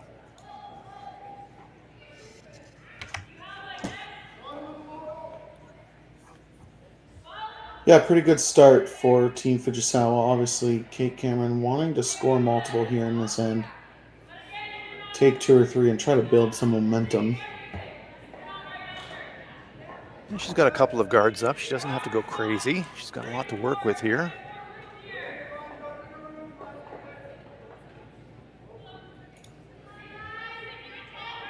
Only deciding which of the 2 stones in the rings they want to make a play at. Settling on the front stone. I like this choice.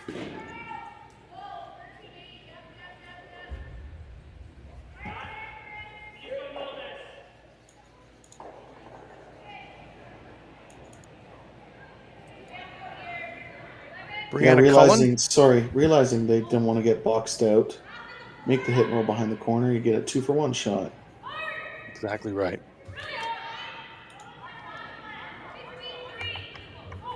Looking for the roll. Gonna get probably half the roll they wanted. Leave themselves sitting in the front 12-foot, but fully available for Satsuki Fujisawa to make a play at.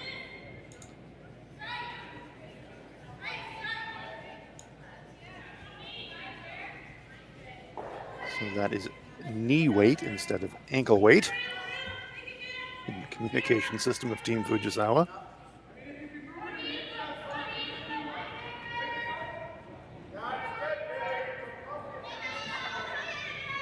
Very similar path for Yumi Suzuki that she threw on her first.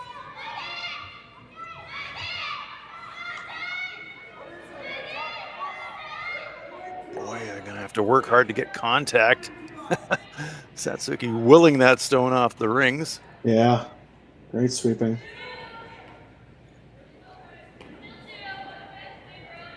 You pointed that out earlier, Sam. Not that that was a hummer by any means, but step the weight up a bit. And as much as they break really hard with the down weight, they seem to track with the up weight. Yeah, it certainly does.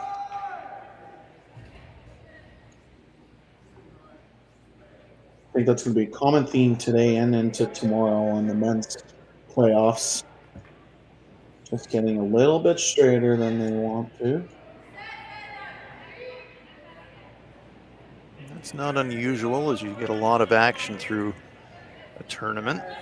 If the stones were treated in any way at the outset, as the days go by and the stones are running up and down the ice more, a little less movement is not uncommon.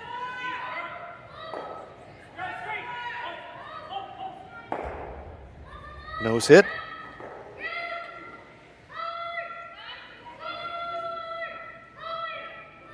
Yeah, with the corner guard, it's certainly looking a little bit better for Team Cameron. I know this is an open hit, but if you get one behind one of those guards, you're going to be looking at scoring 2 points. It does feel like the kind of game, Sam, where a safe 2-point end, even though it's an odd end, seems really important for Team Cameron. Kind of steady the ship a little bit and get them feeling good about the closeout part of this quarterfinal.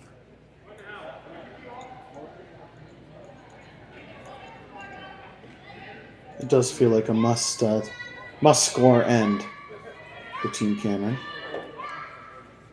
Yes, they've dropped consecutive steals, so scoring is a must, but 2 would be very desirable. They're working this one hard. This one's over curling now. They're going to take the play towards that corner guard.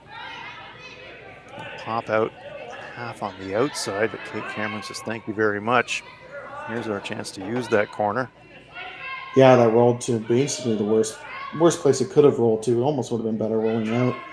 just gives Team Cameron a rock to play with. They can corner freeze onto this. They can leave it just above to where if Team Fujisawa tries to play hack waiter, it will jam. So chance for Taylor McDonald to turn the screws a little bit here.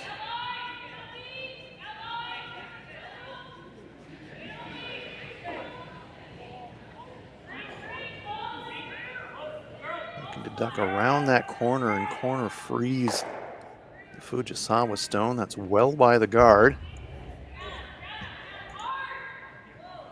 It's going to slide deeper than they would have liked into the back of the 8-foot. It will be shot. Fully covered, but quite routine for Fujisawa to pop that one off by making a play at her own if she chooses that shot.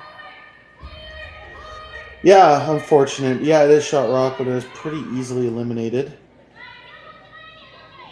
But still an opportunity to make the draw on Taylor's next shot once this rock is eliminated.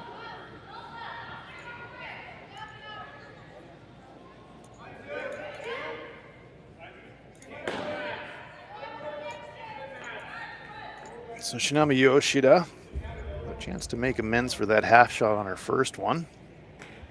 He has to come around the pile on the outside. Some urgency in the sweeping call. This one might be narrow. And yep, it's all over the guard. Oh dear. Yeah, very surprising miss. So that swings the door wide open for Kate Cameron. Use that center guard now. You're already lying one. Very good position now to lock in that pair that she's really, really eager to have. That would tie the game.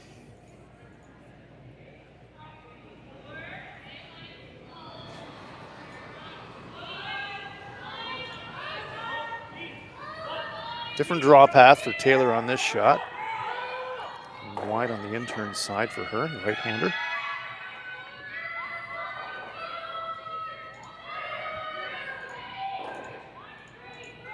Brianna Cullen keeping it clean. Now backing off. Sweepers think it's got plenty of weight, and it does seem to be sliding down that path. We've seen this path a few times, taking the stone deep in the rings. And sadly for Team Cameron into third shot position. Still on the rings though, still representing a threat. But certainly not what they were looking for, Sam. Yeah, I mean, lucky enough stays in the rings or their 2 points is basically not going to happen. So mission accomplished. Obviously, they would have liked to sit 2 right now, but it's going to be hard for Team Fujisawa to hit this and not leave a double to sit 2.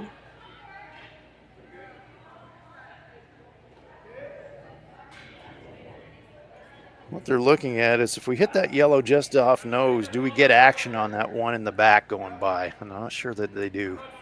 No, I don't think so. It'll have to be pretty thin with a lot of weight. Yep. And if you do that, then you're going to lose the shot that you're promoting in the process, so it's a big gamble. They are thinking about it.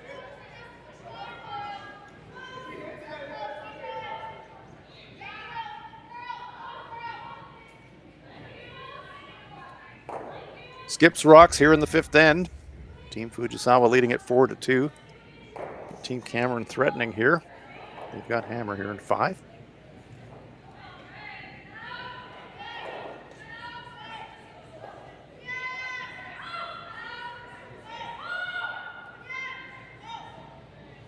Could try to pick red and roll across, but you overcurl that, you pick your own, and then all of a sudden you're looking at 3, so that's not a serious option. Looking at coming around the center guard now, that's not a crazy call. No, just a little bit surprising being up 2 without. I know you leave a double no matter what you do hitting this rock in the 8-foot, but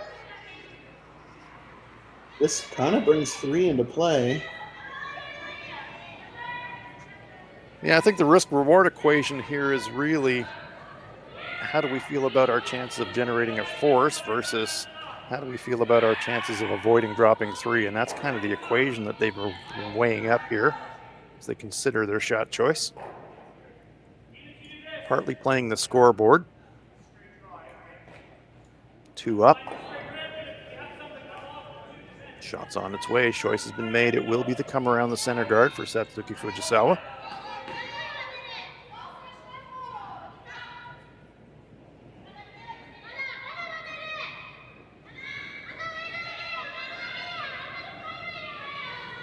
We've seen this path slide, so I don't think there's going to be any problem with distance. It's got all the weight.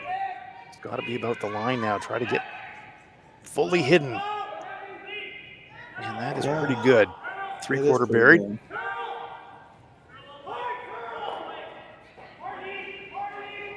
Probably could still chase it with hack weight. Yep. Not Kate's fun, first, but makeable. Kate's first instinct is always seems to be a run, but now she's asking her teammates, can we see much of that? I think the answer will be, yeah, you can probably see about an 1/8. But I'm with you, Sam. You know, the way that it finishes, she really has to push it out of the 8 foot. I think you have a play at it here. I do. I think you have to play the backline hack waiter. Just push it to the back 12 and sit 2. You might leave a double, but at this point you have to take some risks.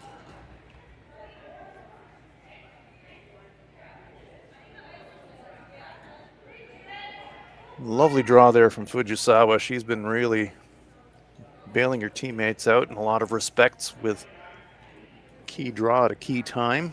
Mentioned that freeze in the 3rd that turned that end around, and this come around here has complicated things considerably for Kate Cameron.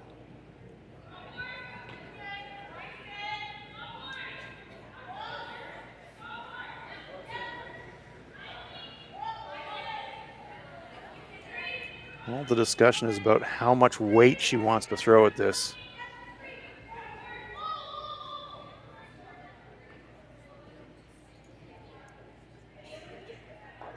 Doesn't feel like a lot of stick for a hack waiter there, Sam.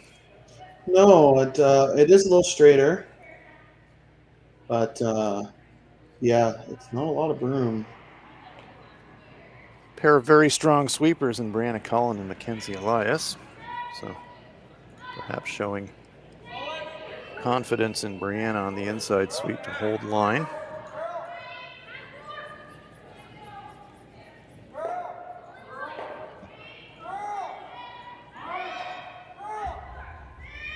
And I suspect similar to earlier, the conversation is really all around how much it's going to move with a certain amount of weight.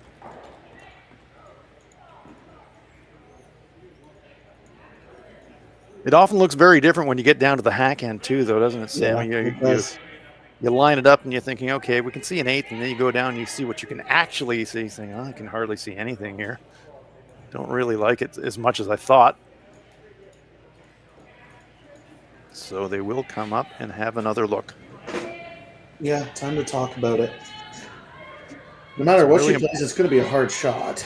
Yeah, just going to say. Tough shot no matter what she plays.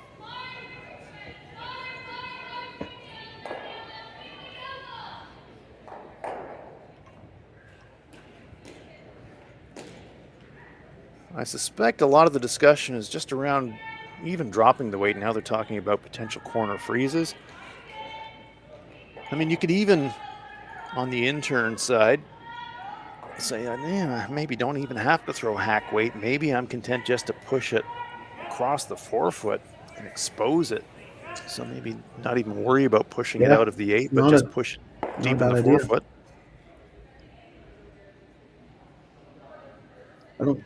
It's a pretty good call. I still think the backline tap is the call. It's definitely there. It's very difficult, but the run back really doesn't help you scoring multiple. So it's either the backline tap or just the draw. And if the draw, does a freeze help you or not? Or do you need to move that stone? That's the discussion here. Corner freeze would help, because then Fujisawa has to make a guard, most likely.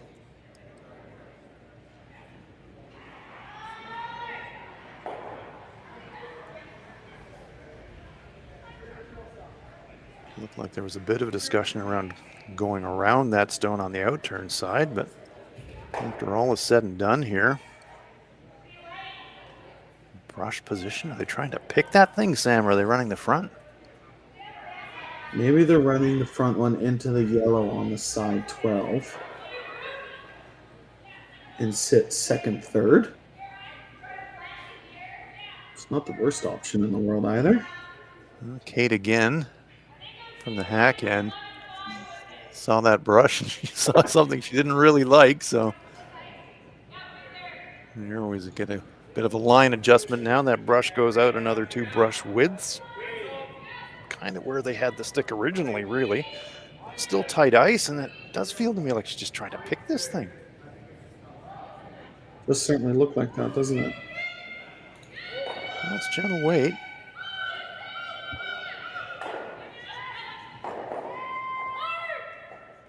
So after all the discussion, it does look like the hack weight attempt being made here. Got a skinny the guard. They just feather it. So Shot Rock survives. Yeah, as a coach, I never like seeing a team over talk about a shot. I know you want to get it perfect, but sometimes you talk about it so much that the execution just is going to be tough to make after. Yeah, sometimes it's like going into a restaurant and having a menu with too many options, isn't it? You can't make a choice. Better to reduce the number of options, settle on something, and go for it, rather than keep multiple options in your brain when you're trying to lock in on something. 2 options being considered by Team Fujisawa were come around the center to the front 4-foot or sit just directly in front of it. And it feels like you'd kind of like to just, well, what's ideal, Sam? I was going to say Christmas tree it around the front a little Christmas bit. tree, yep, full 8-foot. Half buried is perfect and makes Kate Cameron have to draw the pin against 2. Obviously, your tolerance is light.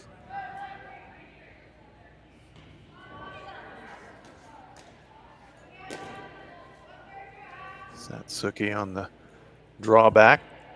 Felt something underneath the stone she didn't like, so she resets. And here she comes.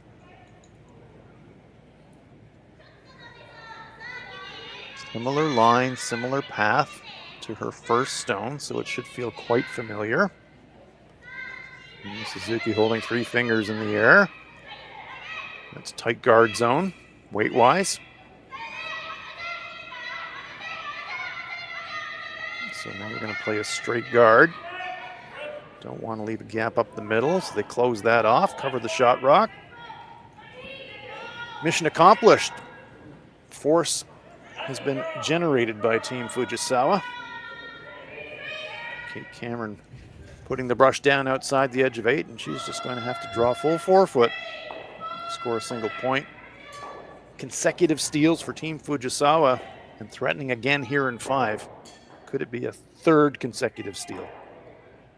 Yeah, Team Cameron, big shot. How to draw to the 4-foot from the last end that came up deep.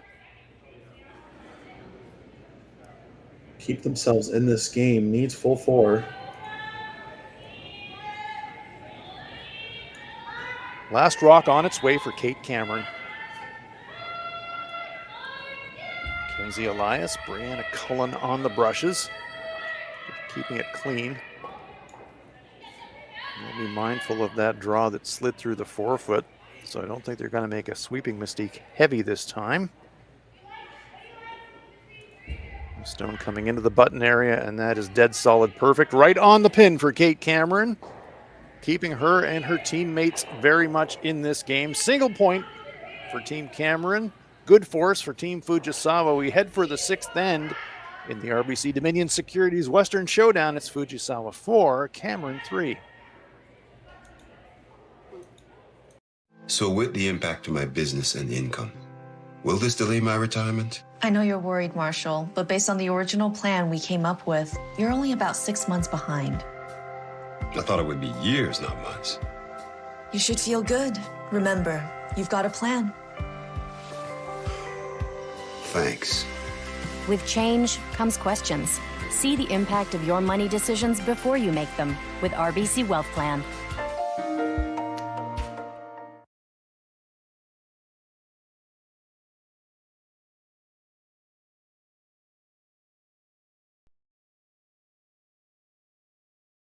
Handcrafted in Canada, Hardline's ice bat has revolutionized curling for over a decade.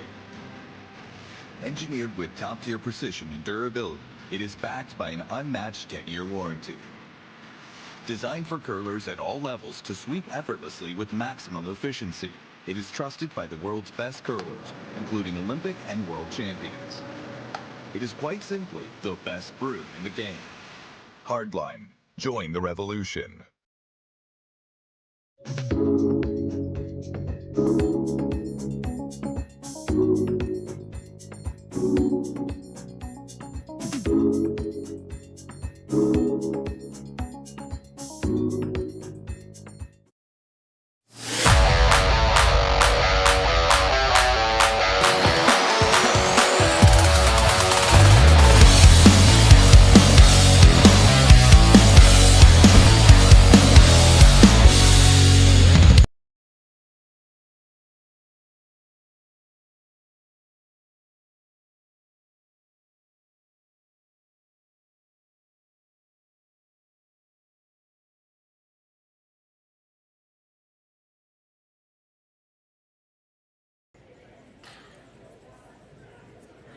Welcome back to Swift Current. It's the RBC Dominion Securities Western Showdown on Curling Stadium, Curling Zone, wherever you are in the world. We are glad you're with us. Quarterfinal action, women's event. Satsuki Fujisawa versus Kate Cameron.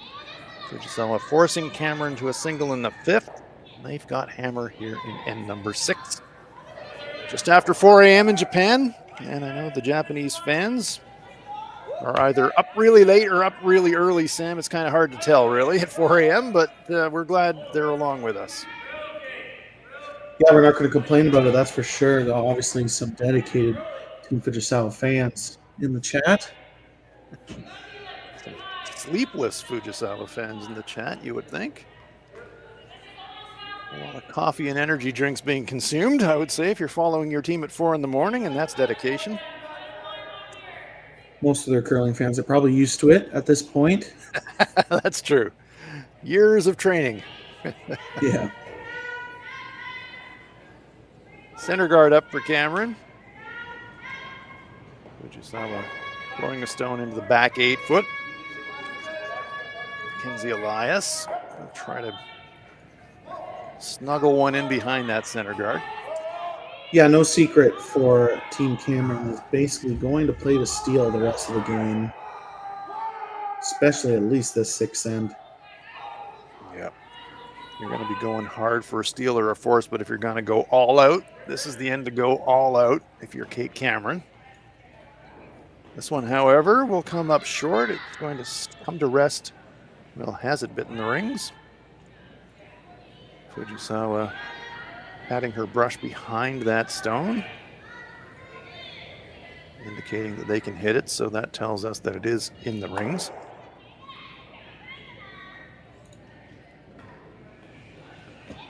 Otherwise, it would be in the free guard zone area.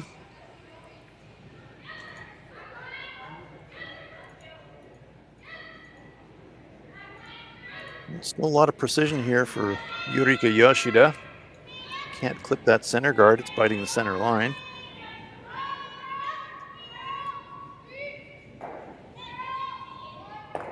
No mistake whatsoever there from the lead player for Team Fujisawa. Yurika Yoshida, nice shot. Yep, that's just an opportunity. Cameron can draw the top 4-foot here.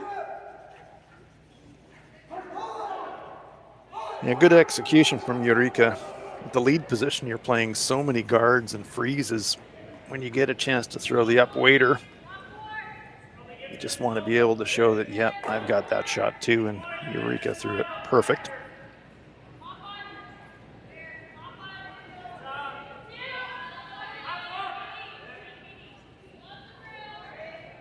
But an opportunity to make a better come around.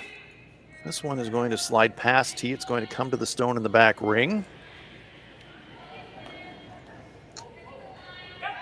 Yeah, kind Over of a half frozen. Yeah, unfortunate outcome. Now, Team Fujisawa, I mean, they don't love getting forced, but they'll have a draw to backing for their 1 point, even after a couple of guards and peels here. Yumi Suzuki, a little inside out on that delivery. She got contact.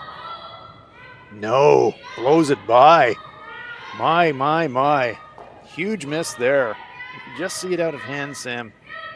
Unsteady slide, very uncharacteristic. Yumi is usually so dead solid perfect with her slide, but a little wayward on that one.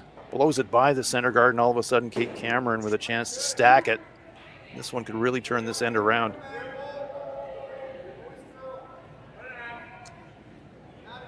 Yeah, big miss and a big opportunity for Cameron now.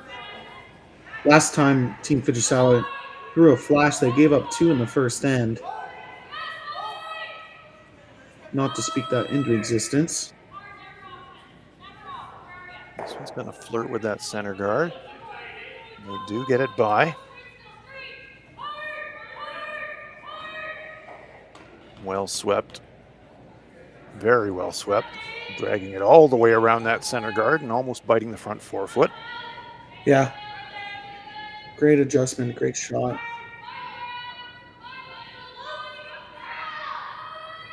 So Yumi Suzuki, looking to atone for that miss on her first shot, gets another chance to clear the center.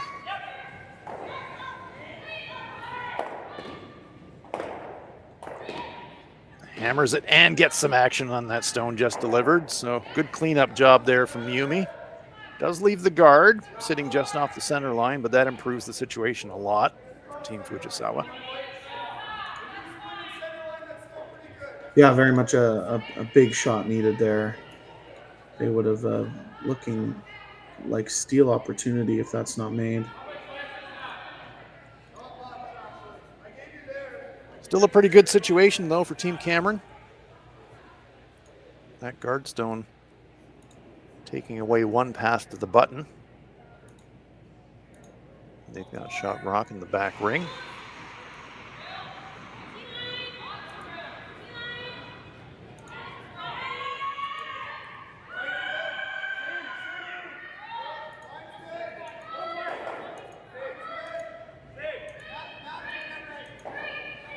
Looking to get a bit of a 2-for-1. Hide a corner behind that guard and cover the shot rock as well. And that's exactly what they do.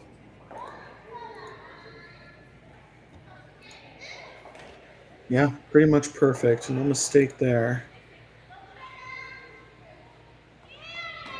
And that brings the play into a zone where I don't think Satsuki was really loving the fact that she's going to have to play small taps and keep stones accumulated in the back ring, but sometimes the situation dictates that you kind of have to, and that's her choice here. She's just asking for backline weight, make a play on that stone just delivered and push it back.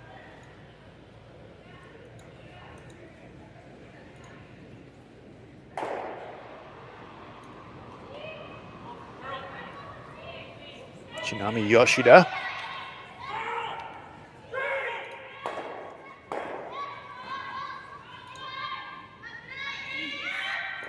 Hard early sweep. Now it's making a move. Gonna be life and death to get it by this guard. Oh, they just feather it. Sweeping error. Get a little bit of fortunate action on that stone in the back ring, just clipping red. Shot rock survives, and it looks to me, Sam, like red is lying too. Yeah, another big miss.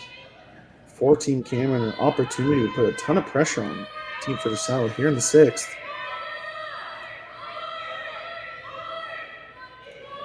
Halfway down, they felt good about it. Swept it early and then backed off. They thought it needs to curl, and then the moment they down throttled on the sweep, the stone just jumped. All of a sudden, they're on the guard, and now potential real jackpot if Team Cameron can wedge another one around that guard half around. Could really make it difficult for Team Fujisawa to get into the scoring area.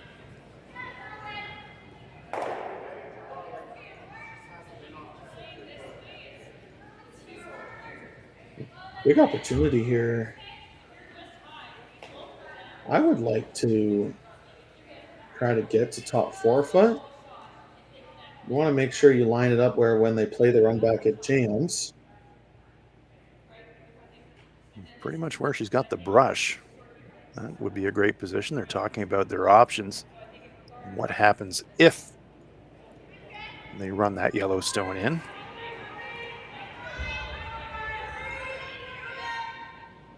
Button is available. Fujisawa. That's a pretty cozy scoring area if you have to drill that button maybe against 3. 3 stones each to come here in end number 6. It will be Taylor McDonald to throw this stone for Team Cameron.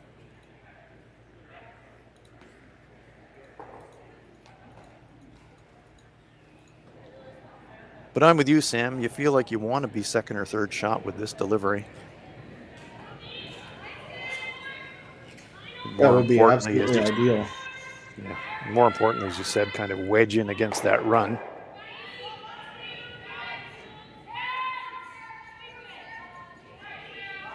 Tracking well clear of the guard. Quite heavy, this too. One is going to come really deep. Bounces the shooter. Oh dear, has she left an inside double? Fujisawa says we can at least roll on top.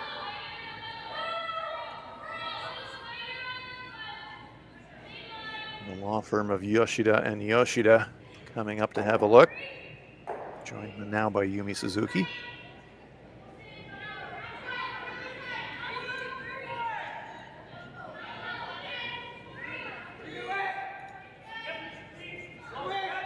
Red's going to jam the Yellowstone. That's almost unavoidable. But they're not too worried about that. They're thinking, how can we remove one? And do we want to remove the second one, or do we want to sit in front of it? Seems to be all the discussion here. I do think you want to hit and freeze at this point. Almost guarantees your max you're going to give up is a steal at 1. Eureka Yoshida was having a look at the run. Now Shinami Yoshida doing the same. It's a long run, though, to run yellow into the pocket. So that's a pretty low percentage play compared to going at shot rock directly. So that is what they are going to do. So what's perfect, Sam? About half a rock? A little thick half, maybe? Get that roll? Depends on the weight, I suppose. Thick half, it depends. If you're making the double, you can hit anywhere from a quarter rock to even thinner than that if you wanted to. But if you're making the hit and roll, it's about a thick half, yep. So really all the uncertainty around this shot choice is, are they playing the double or are they playing the hit and roll to freeze position? It's on its way for Shinami Yoshida.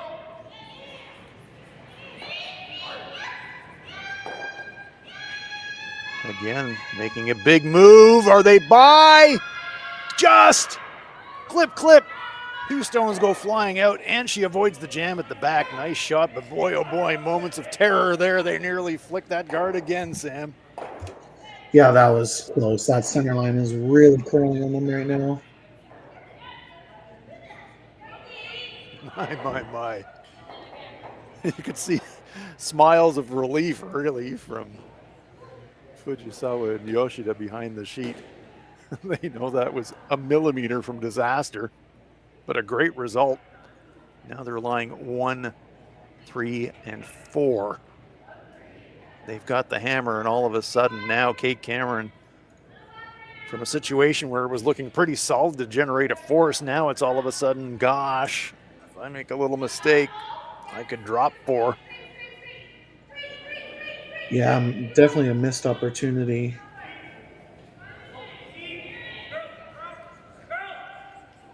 But still a chance. Tap this rock about a foot. You could still set up for a steal.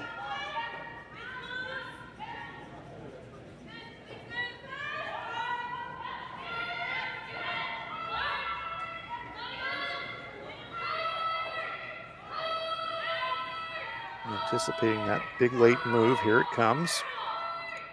A little heavy though. It's going to bounce yellow and leave herself sitting on the button, but fully available for Fujisawa. Yeah, unfortunately, just a little bit heavy.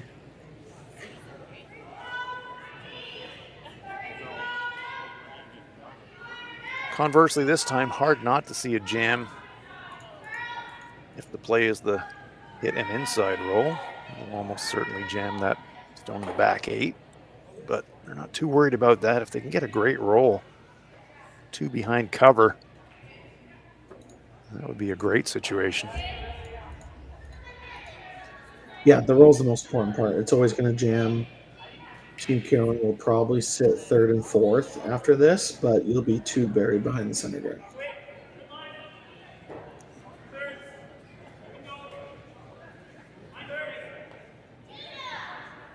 So a hit coming up for Satsuki. She's been throwing a lot of draws and come-arounds. It's been a while since she's thrown a hit and roll in a key spot, but this is that moment.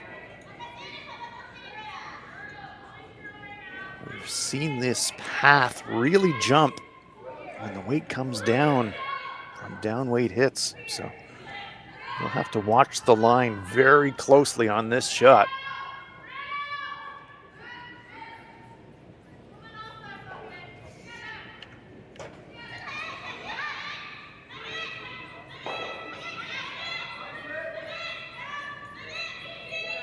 Shinami Yoshida, very well aware of that. To get to nose, get a tiny roll, but leaving, well, certainly a double, but if the double's made for Kate Cameron, they're jamming the red stones in the back, so it's not an automatic by any means just to put the brush down and throw the double. You can make it perfect to make the double, and that yellow rock can squeeze through the middle to sit 3. And probably the only shot available. You could play this wide draw to the edge of the button, but then Fujisawa just has to tap their yellow a centimeter. In my opinion, I think you have to play the double. Yeah, so if it is going to be the double, Sam, I mean, she's just going to have to feather the back stone to squeeze it through those 2 reds. That is a tiny, tiny hole to get through. Yeah, it's a difficult shot, but being down 1 without it, I think it's a must make. Well, one thing you know for sure, you can't leave that stone sitting on the button, so you got to make some kind of a play at it. There's no choice there. Yeah, it's time to make a big shot here. If you make the double perfect, you're going to roll to the edge of the 4-foot where if Team Fujisawa decides to hit, they don't have a lot of room to roll, at least outside. Nose hit doesn't get you shot, so she is going to have to be thinking double here.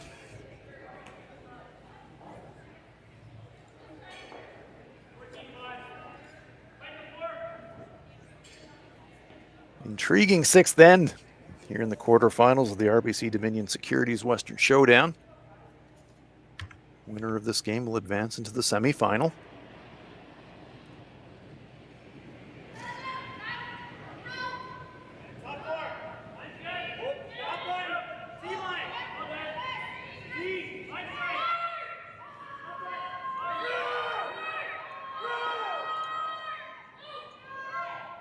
Well, that one is going to over curl, and it does go to nose. Removes one of the Fujisawa counters, but there is one in the bank now. I guess the only good news is that Team Fujisawa can't nose the red one and be sitting 1-2. So they're going to have to draw full 4-foot for their 2 points. You can almost use that red in the back 8 for backing. You're going to need half the 4-foot. Thing is, if you're drawing towards the button, there's always the risk you overcurl, bump the red a little bit, and go, oops. So the question is, how much do we want that second point? Safety first. You got the 1 on the board now. 2 up without playing 7 if you don't throw this rock at all. Last thing you want to do is make the shot for the opponent. Yeah, it's a little scary coming this way. I'm shocked they didn't come the other way. It's very scary. I suppose thinking about coming the other way, then the other risk is that you're a little bit heavy and you bump your own a short distance and you're giving up the steal that way. There's a risk either way, making a play for the second point. Yeah, I mean, obviously, yeah, you got to make sure you score. Yeah, for me, that's job one. So if you are making a play here, as she is, you're not thinking button. You're thinking T-line edge of the forefoot for me. Yeah, don't want to get anywhere close to that center line. Last rock on its way for Satsuki Fujisawa, trying to draw for two. Really important control point. Suzuki and Yoshida think it's light. They are pounding this stone. And I don't think they're going to get it to the forefoot, despite their efforts. Well, maybe speaking too soon. No, it will come up short, just biting the 8-foot circle. But it will be a single point for Team Fujisawa. Good force for Team Cameron. That end had a little bit of everything going in it. So it's a 2-point lead for Team Fujisawa as we head for the 7th end. Kate Cameron will have last rock in the 7th in Swift Current. We asked Saskatchewan what they know about 5G. More speed, more innovation. It's going to make our lives a whole heck of a lot easier. This is what 5G looks like.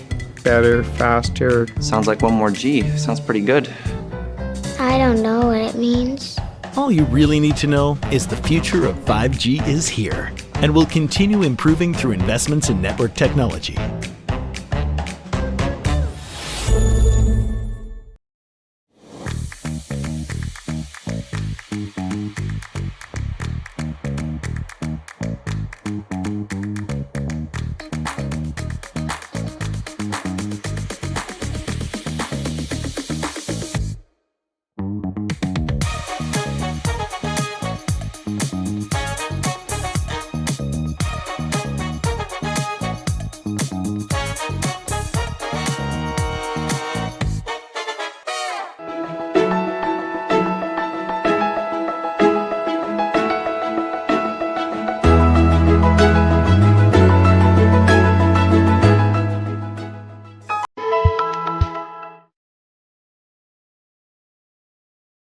Hey Ben, what's the Aztec Safety online e-learning website again?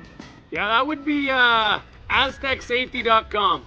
Fire extinguisher and firefighting, we'll send that one to Paul. Ah, now here's a course I should probably take. Conflict resolution. Power line safety. Yeah, I thought it might help me with my line calls. Did you know this Aztec website has over 100 safety courses? Jeez. Aztec Safety online course. Ground disturbance. Could have used that a few seconds ago.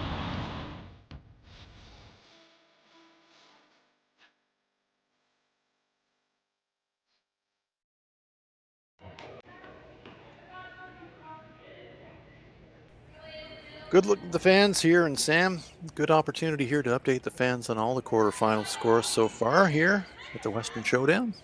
Yeah, Selma Schwaller up 5-3 after a slow start to the game has taken control of that end of that game. Obviously, Michelle Englot up 8-5 over Kayla Skrillick, and Delaney Strauss up 7-5 over Corinne Brown, all headed to the 8th end.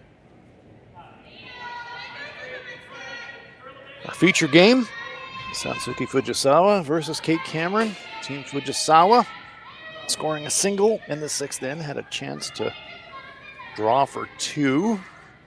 Tricky draw, came up about 4 feet short. A very important point. 2 up without playing 7. Quite a bit different than 3 up without playing 7, Sam. Yeah, quite a bit different. They up 3 basically win the game. Even if you give up 2 or 3 in the 7th, you're still in control.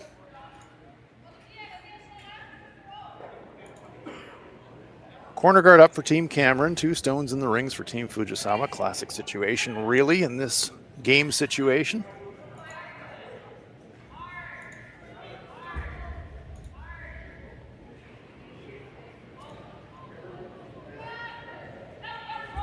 Cameron electing to unlock those stones and roll over behind the winger, and that is exactly what they've done. Reposition the stone, keep that stone in the back 12 foot for a jam. That's a nice shot. Yeah, great shot. I maybe a little surprised of throwing a hit on the lead second stones when you're down 2, but it's not the end of the world to blank. I mean, it's basically anything but a force. Take 2 and you have a chance. Take 3, you're up 1. Or blank and you down 2 with is all good opportunities, but anything but getting forced or giving up a steal. By making that shot choice, it just amplifies what the 5 rock rule means in this sport. Instead of ripping the guards as they would under the old 4 rock rule, you have to make a different shot choice here.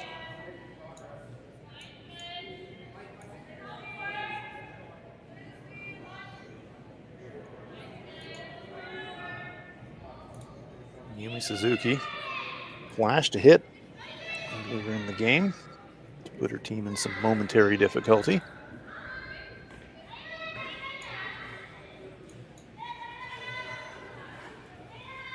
Yeah, the 2 ends that Team Cameron has looked good. First end and an opportunity in the 6th after an early miss, like you just said, but hasn't only capitalized on the 1 in the first end. They do not cover shot rock.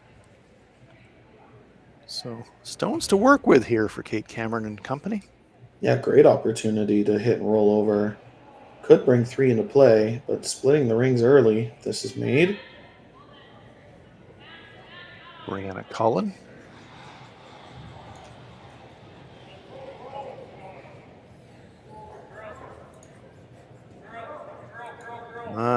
My, nothing but air. Huge unforced error there for Team Cameron, unfortunately for them.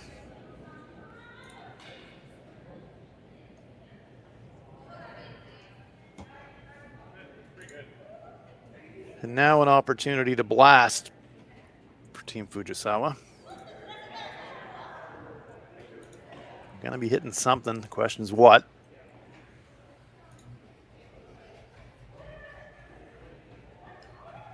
Yeah, big missed opportunity for Team Cameron there. That would have been a good chance to split the rings early. Still lots of rocks in play, and there's obviously a red buried behind corner. You gotta feel like that corner guard's gotta be a goner in this situation, don't you, Sam?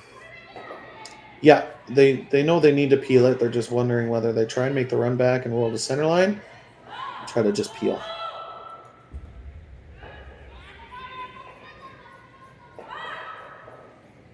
Lots of impediments between that corner guard and safety. Could hit it and roll to the inside and further clutter the center. It's kind of a good news, bad news situation. Yes, certainly. Hit it high side, risk of jams. So not an easy call.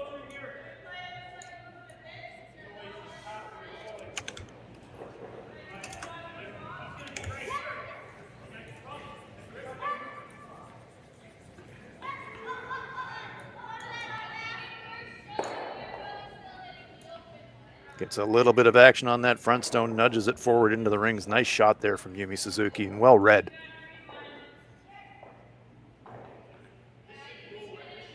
Pushes that front stone edge on edge. So it's offering a little bit more protection to that stone in the 4 foot. A little bit more difficult now for Kate. She certainly can't get inside it anymore.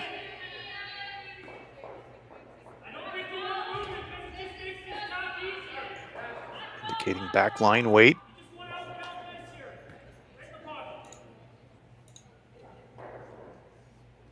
Fujisawa spinning about and having a quick look at the scoreboard just to reconfirm where they're at. 2 ends to play, 2 up. Comforting feeling. Yeah, not a bad spot to be at all.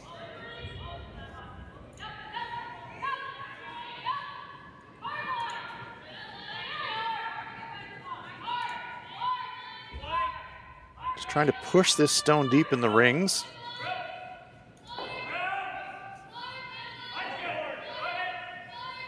That's pretty well played. It does leave the run double. A little dangerous for Fujisawa if they miss narrow and flash. Brings 3 right back into play. Yep, so if you're going to make a mistake anywhere here,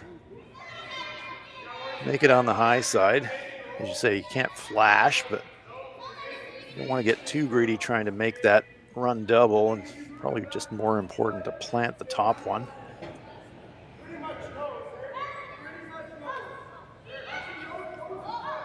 Yeah, I can't see this narrow, but it should be really close. Does indeed plant that front one. Good call. That raised double was tempting, but as you said, Sam, you take that on over curls and all of a sudden, uh-oh.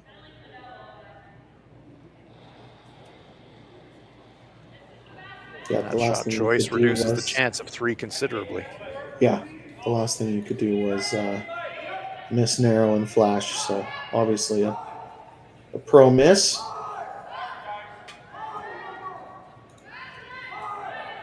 Tightens up the scoring area in the process as well. All of those stones clustered around the edge of the forefoot now.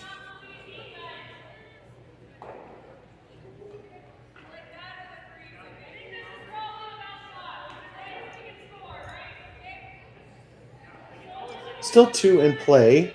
Obviously, after they had a 0 this end, it was going to be very difficult to score 3. Looks like playing another backline tap.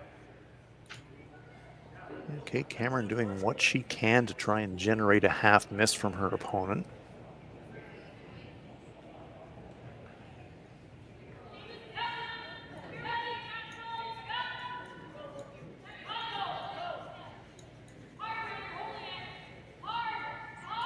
Brianna Cullen keeping it moving.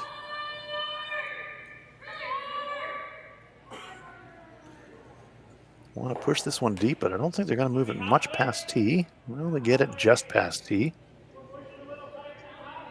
Pretty good outcome, good sweeping. Yeah, it was very good sweeping. Brianna went coast to coast on that one.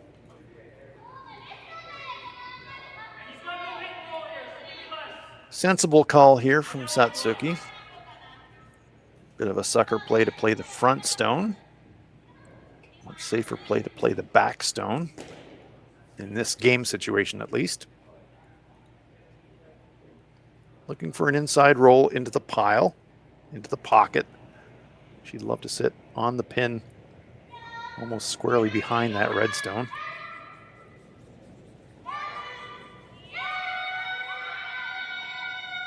Again, some desperation in the sweeping call.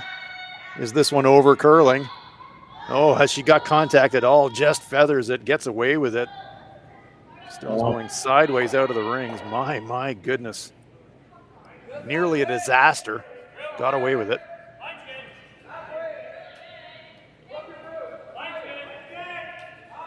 Does create an opportunity for Kate Cameron to come to that stone in the back of the forefoot.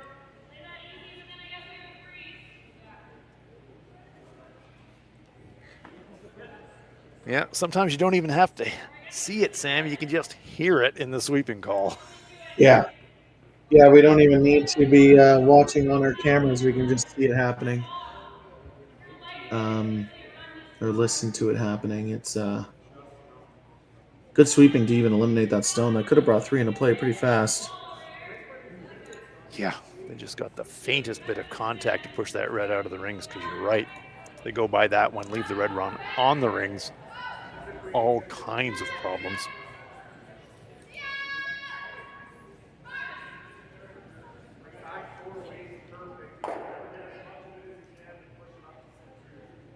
Still an opportunity for 2 here. If this freeze is made perfectly, it does give Fujisawa a chance to double jam and bring 3 into play. 2's a must here for Team Cameron. Taylor McDonald trying that freeze.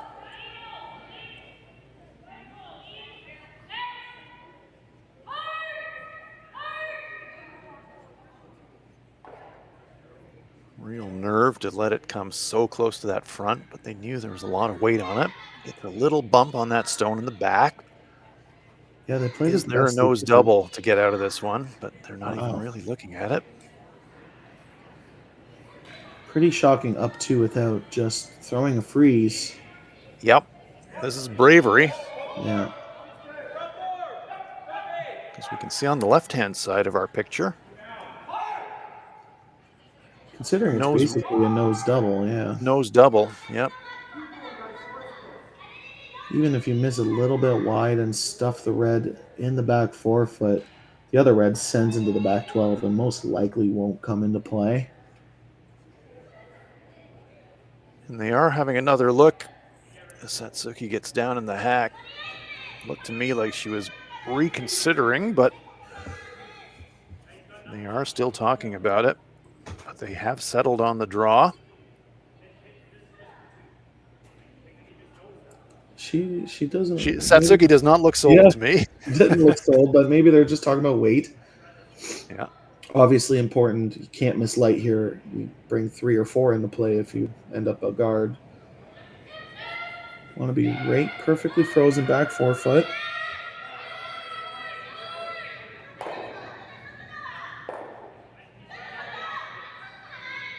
It's putting a lot of burden on the entire team making this shot choice. Got to throw it great, got to read it great, got to sweep it great to get it right to a spot.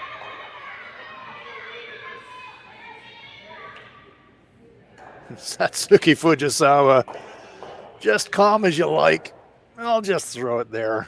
Yeah, if you're gonna make it perfect, you might as well throw that shot. Tremendous shot.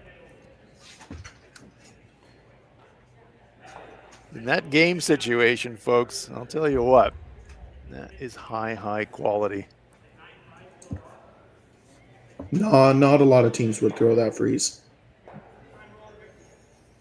Just such confidence in their ability to execute. Draws to a spot with precision. And wow, what a great shot. Yep, really leaves no choice but for Cameron to make the nose run back. If made perfectly, they could sit shot rock and third shot. That's what I was just thinking. A little bit off of nose. Exactly, just off nose. You're sitting 1-3. Yeah. Still have an opportunity for 2 here. It just makes it that much harder after your opposing team makes a very good freeze.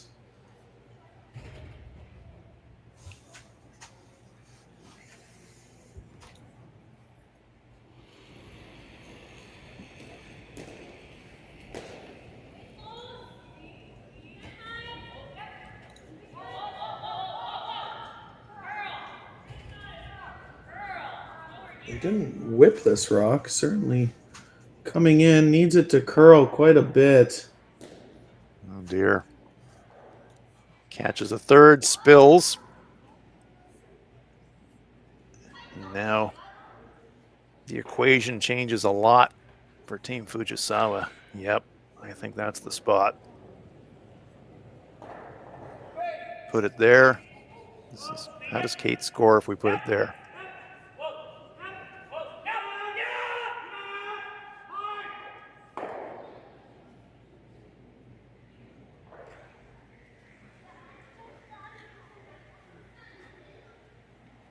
They're asking themselves, if we do make a play on our own right now, do we get an automatic force? So they are also talking about hitting the yellow, hitting the red. But yeah, right on the center line would be perfect. Yeah, if I'm them, frankly, I'm not thinking about hitting the yellow at all. There really is no point at this point. You could just, even if you nose it, if you hit it just off nose, you set up a triple for 2. Exactly. That red's just going to jam in the back 12 foot. So exactly. This is more of a line shot than a weight shot.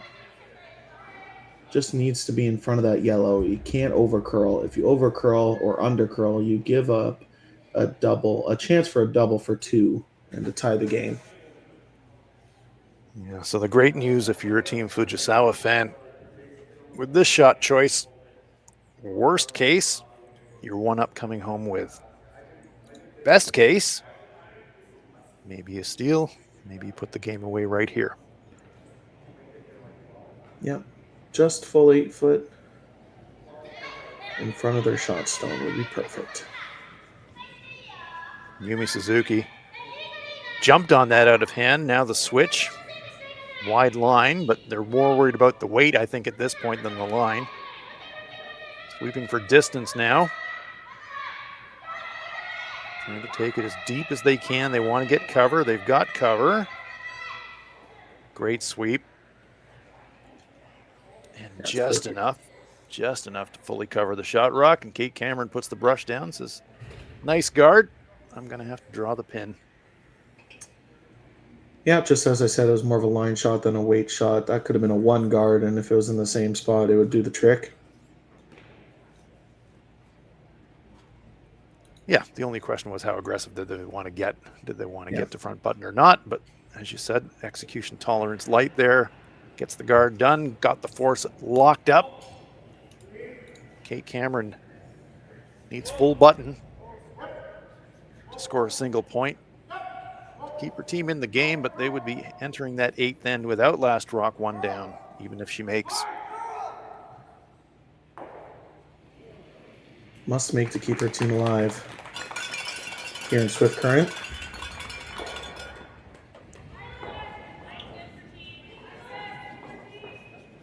Game on the line here for Kate Cameron. It's in the hands of Cullen and Elias.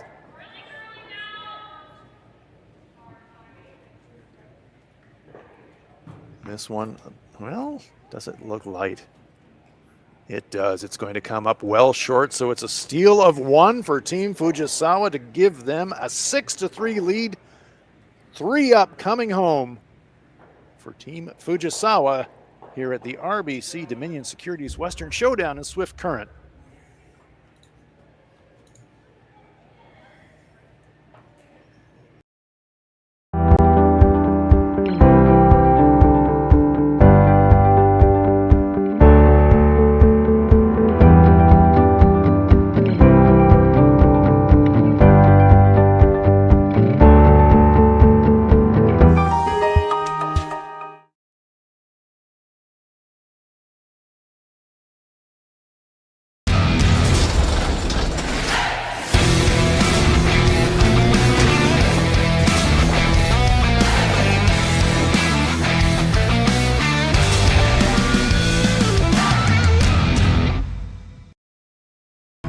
Stronger agronomics, better returns, greater peace of mind from pre-seed to post-harvest. You can count on the Victory Canola program to keep you. I don't remember a time when curling wasn't a part of my life. When I wasn't putting in the sweat and hard work to be the best that I can be. Clocking in the time, the effort to practice day in, day out. Curling is more than just a game. It's a family, a community. And when it's time to play, I know I'll be ready. Hardline, supporting hundreds of our next generation athletes. Sasktel Be Kind Online wants to stop cyberbullying. Want in on the action? We award up to $1,000 for youth initiatives that help spread kindness and prevent bullying. What great idea do you have to help stop bullying? Sasktel can help. Go to BeKindOnline.com and apply for a grant today.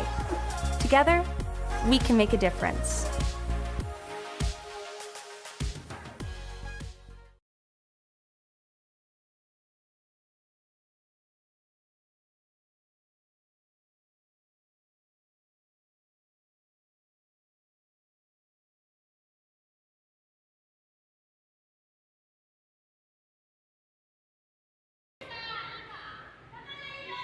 Welcome back to Swift Current. It is the RBC Dominion Securities Western Showdown.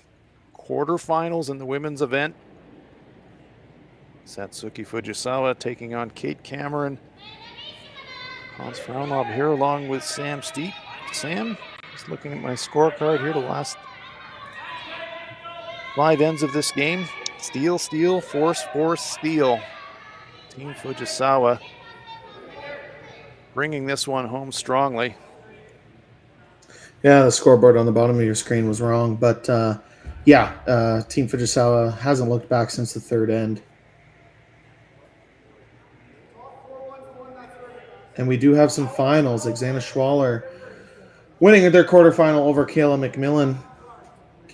Michelle Inglot winning her quarterfinal over Kayla Skrillik, and Delaney Strauss winning over Corinne Brown. This is the last quarterfinal on the ice.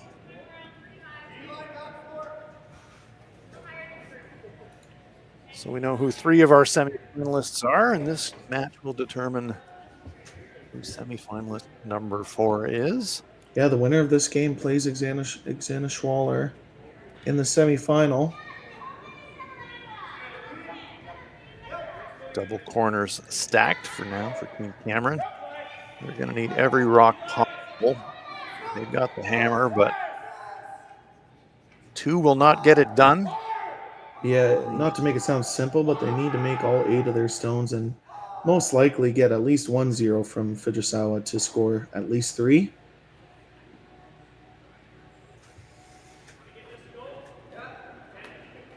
Yumi Suzuki.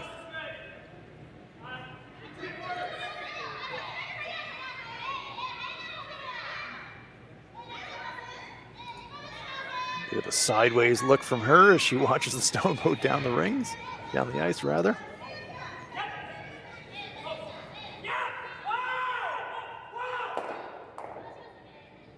Trying to bring this one deep. It doesn't have great lines, so they're going to sweep it to the back ring. Yeah, a couple misplays by Fujisawa early. Any rocks behind T-line only helps Team Cameron. Free guard zone part of the end is now over. I very much dislike the hit and roll call. I imagine they're going to convince her otherwise.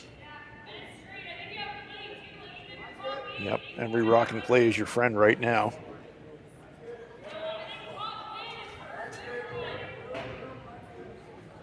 Will be the freeze. Got to start building it early because you need 3.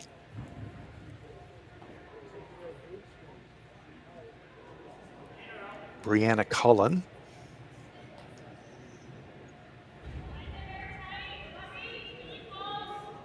Big opportunity here. Make a freeze onto the rocks in the back. You'll probably see Fujisawa run up and peel the corners, but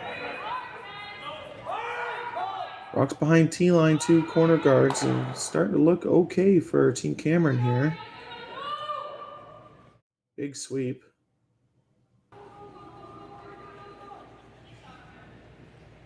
Dragging that stone into the front of the 4-foot. Not quite frozen, but great angle. Is there enough of a gap for Satsuki to have a play at that? Punch it through, and she thinks so. Yeah, I mean, it's bonus if you, as long as you don't jam, if you can pick the yellow that's in the back 4-foot out of the rings on your way by, it's a good opportunity. But like I said before, most likely going to peel corner guard would be my thought.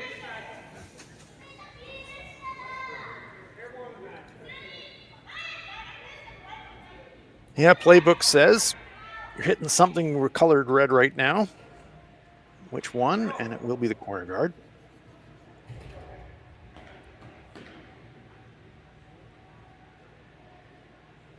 Straight peel, Sam, or do you think she's thinking double clear potentially?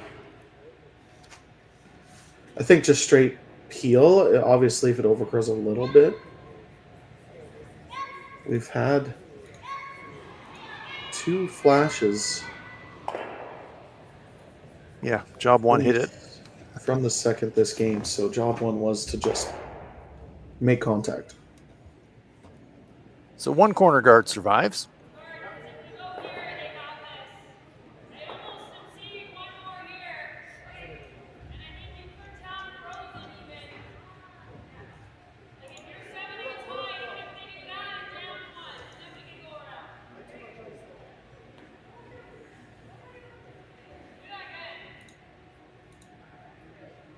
Could hear the conversation. Kate saying, if we go around the corner now, leave it a little bit high, then exposes the risk of a double and they can get out of the end. And so she's saying one more on top of our own here, please, Brianna. Try to force a jam on the center run back and then maybe go around. That's the thinking.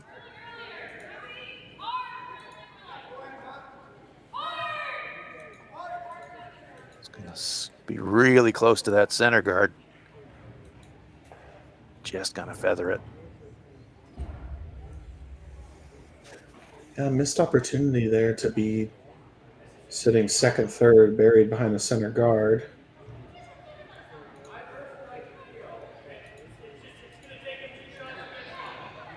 Nose hits a double here to clear some clutter. As you said on the earlier shot, Sam, Team Fujisawa would not mind at all if on the way by, clip the Yellowstone in the back of the forefoot and just remove every rock out of the rings possible. Yeah, big opportunity here. Just off nose, eliminate both red stones. And look, big shove. Look like a good opportunity to win the game if this is made. Blows it by, however. Shot rock survives. Can't get to it with a freeze anymore, though. Very interesting situation now for Team Cameron. Probably forced to freeze to the back one. I don't think you're going to bring that corner guard into play anymore. Be very difficult. You could draw around the corner guard, they peel, and then you freeze. Then you at least have 3 reds in the rings. Not to talk too fast ahead.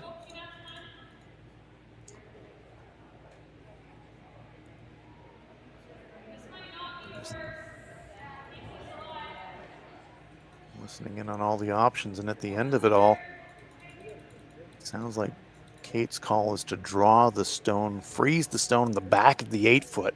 Not a crazy call if she can wedge one in there. It's all about accumulating stones. They need 3.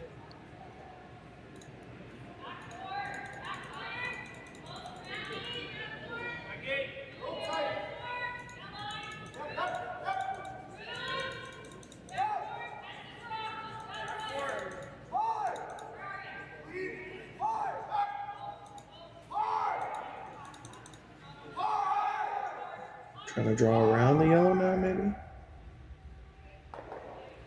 Just not quite getting as much curl as they wanted. Now team decision for Fujisawa.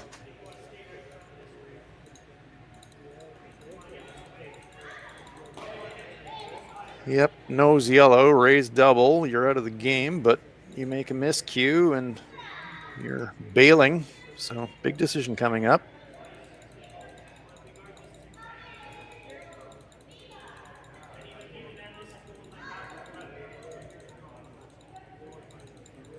Does look to me like they are thinking about promoting the right hand of the 2 Yellowstones as we look at on the left-hand side of our screen.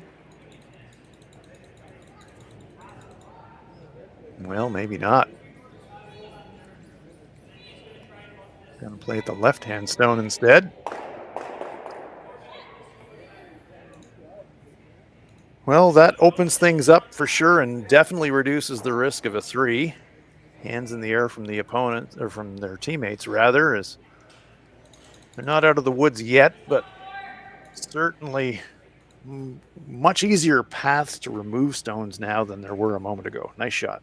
Yeah, great shot. Kate Cameron's team now pretty much forced to fit their last 3 stones around this yellow in the top 12. They need to make 3 perfect shots to score 3 here. And get a couple half shots from Fujisawa.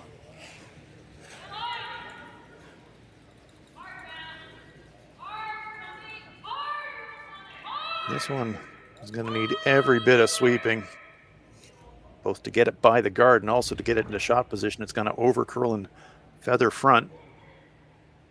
Stays on the rings, but sadly for Team Cameron, lining up a pretty natural nose double.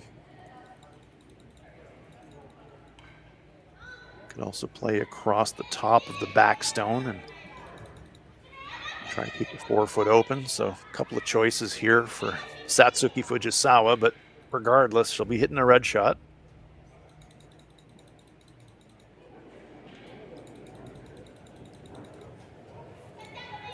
Across the top probably favored Sam if you were able to make a choice. Yeah, I mean, eliminate both and you win the game. Exactly. So whichever one you want to do. Satsuki Fujisawa trying to lock it up right here.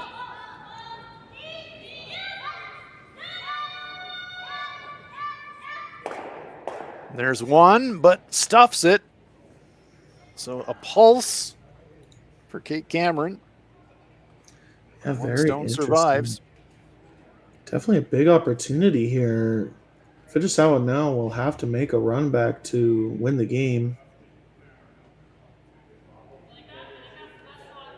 Kate Cameron just needs to decide whether they want to hit and roll behind the red or draw around the center guards.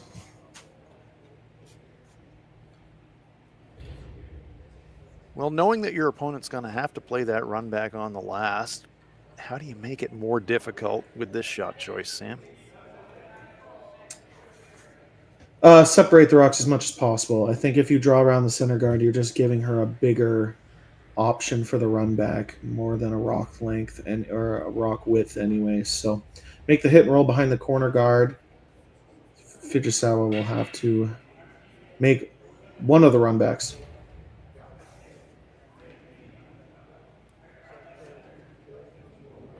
So credit to Team Cameron coming into this final end down 3, but they are fighting, and if Kate can execute this well, will force their opponent to make a tricky final stone to win the game.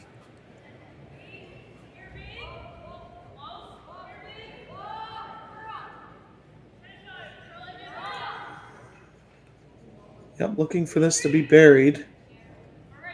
This one's going to go straight to nose, however, and that will be a source of relief for Team Fujisawa. Open hit now for the win. To punch their ticket into the semifinal. I'm sure that Satsuki is happier to be throwing a direct open hit than having to throw a 6-foot run back to try and clinch.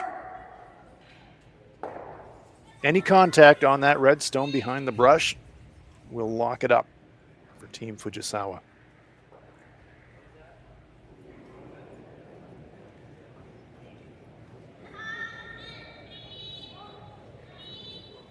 Well, you're hearing the comforting call of clean from Shinami Yoshida. That tells us this is well on target, and there it is. And that will clinch the victory for Satsuki Fujisawa and company. They will advance. Well, not too soon. There is still a shot to come, but I do not see a shot for 3 here, Sam. Yeah, I mean, obviously it's for your life, so it's worth looking at. But you need to make a split. It could be there. Well, let's take a look from the overhead. That'll tell us. You're going to have to outcount that stone in the front 12-foot. You're going to have to split that left-hand stone away from the rings and get enough of it on the rings and roll your shooter. I just don't see it. I mean, you got to try it. I agree in this situation. You got to try it, but I just do not see it here. I think it's there, honestly. If do you? I do. I think you can, with enough spin, it's kind of one of those spinner shots. This rock needs to have about 6, 7, 8 rotations. Hit about a quarter of the stone. It might gear effect into the rings and then roll your shooter on. It's very difficult. You basically are tapping this red to the T line and hope it stays biting the 12-foot and then roll your shooter on. Very, very difficult shot, but definitely worth a try. Well, here we go. So prematurely calling the victory for Fujisawa, thinking that this final stone, mission impossible for Kate Cameron, but Sam thinks it's makeable, and they are certainly going to give it every try. Here's the contact. They got to roll onto the rings. did as well as they could do, but it's going to spin away. I was right. Yeah, was it definitely makeable, got but a piece of the rings, but it was always going to spin away from the rings, unfortunately, because of the contact point. So now it is, in fact, victory for Team Fujisawa, but a great final attempt from Kate Cameron to try and force it into an extra end. She did everything she possibly could with that final stone. But it is victory for Satsuki Fujisawa, Shinami Yoshida, Yumi Suzuki, and Yurika Yoshida. They will advance into the semifinals. What a game, Sam. Yeah, a great game, a tale of two beginnings. Fujisawa starting off slow in the first two ends, but really controlled the game after that. And we look forward to the women's semifinal this afternoon. So we hope you'll join us for that semifinal, women's event and the men's event at the RBC Dominion Securities Western Showdown. And here is your bracket for those semifinals. Team Schwaller, Team Fujisawa, Team Englot, and Team Strauss, your semifinalists at the RBC Dominion Securities Western Showdown in Swift Current, Saskatchewan. Thank you so much for joining us. Please come back. We are heading for the exciting playoff games in this women's event. But for now, for Sam Steep, I'm Hans Frauenlob. So long from Swift Current. Handcrafted in Canada, Hardline's ice pad has revolutionized curling for over a decade. Engineered with top-tier precision and durability, it is backed by an unmatched 10-year warranty. Designed for curlers at all levels to sweep effortlessly with maximum efficiency, it is trusted by the world's best curlers, including Olympic and world champions. It is quite simply the best broom in the game. Hardline. Join the revolution.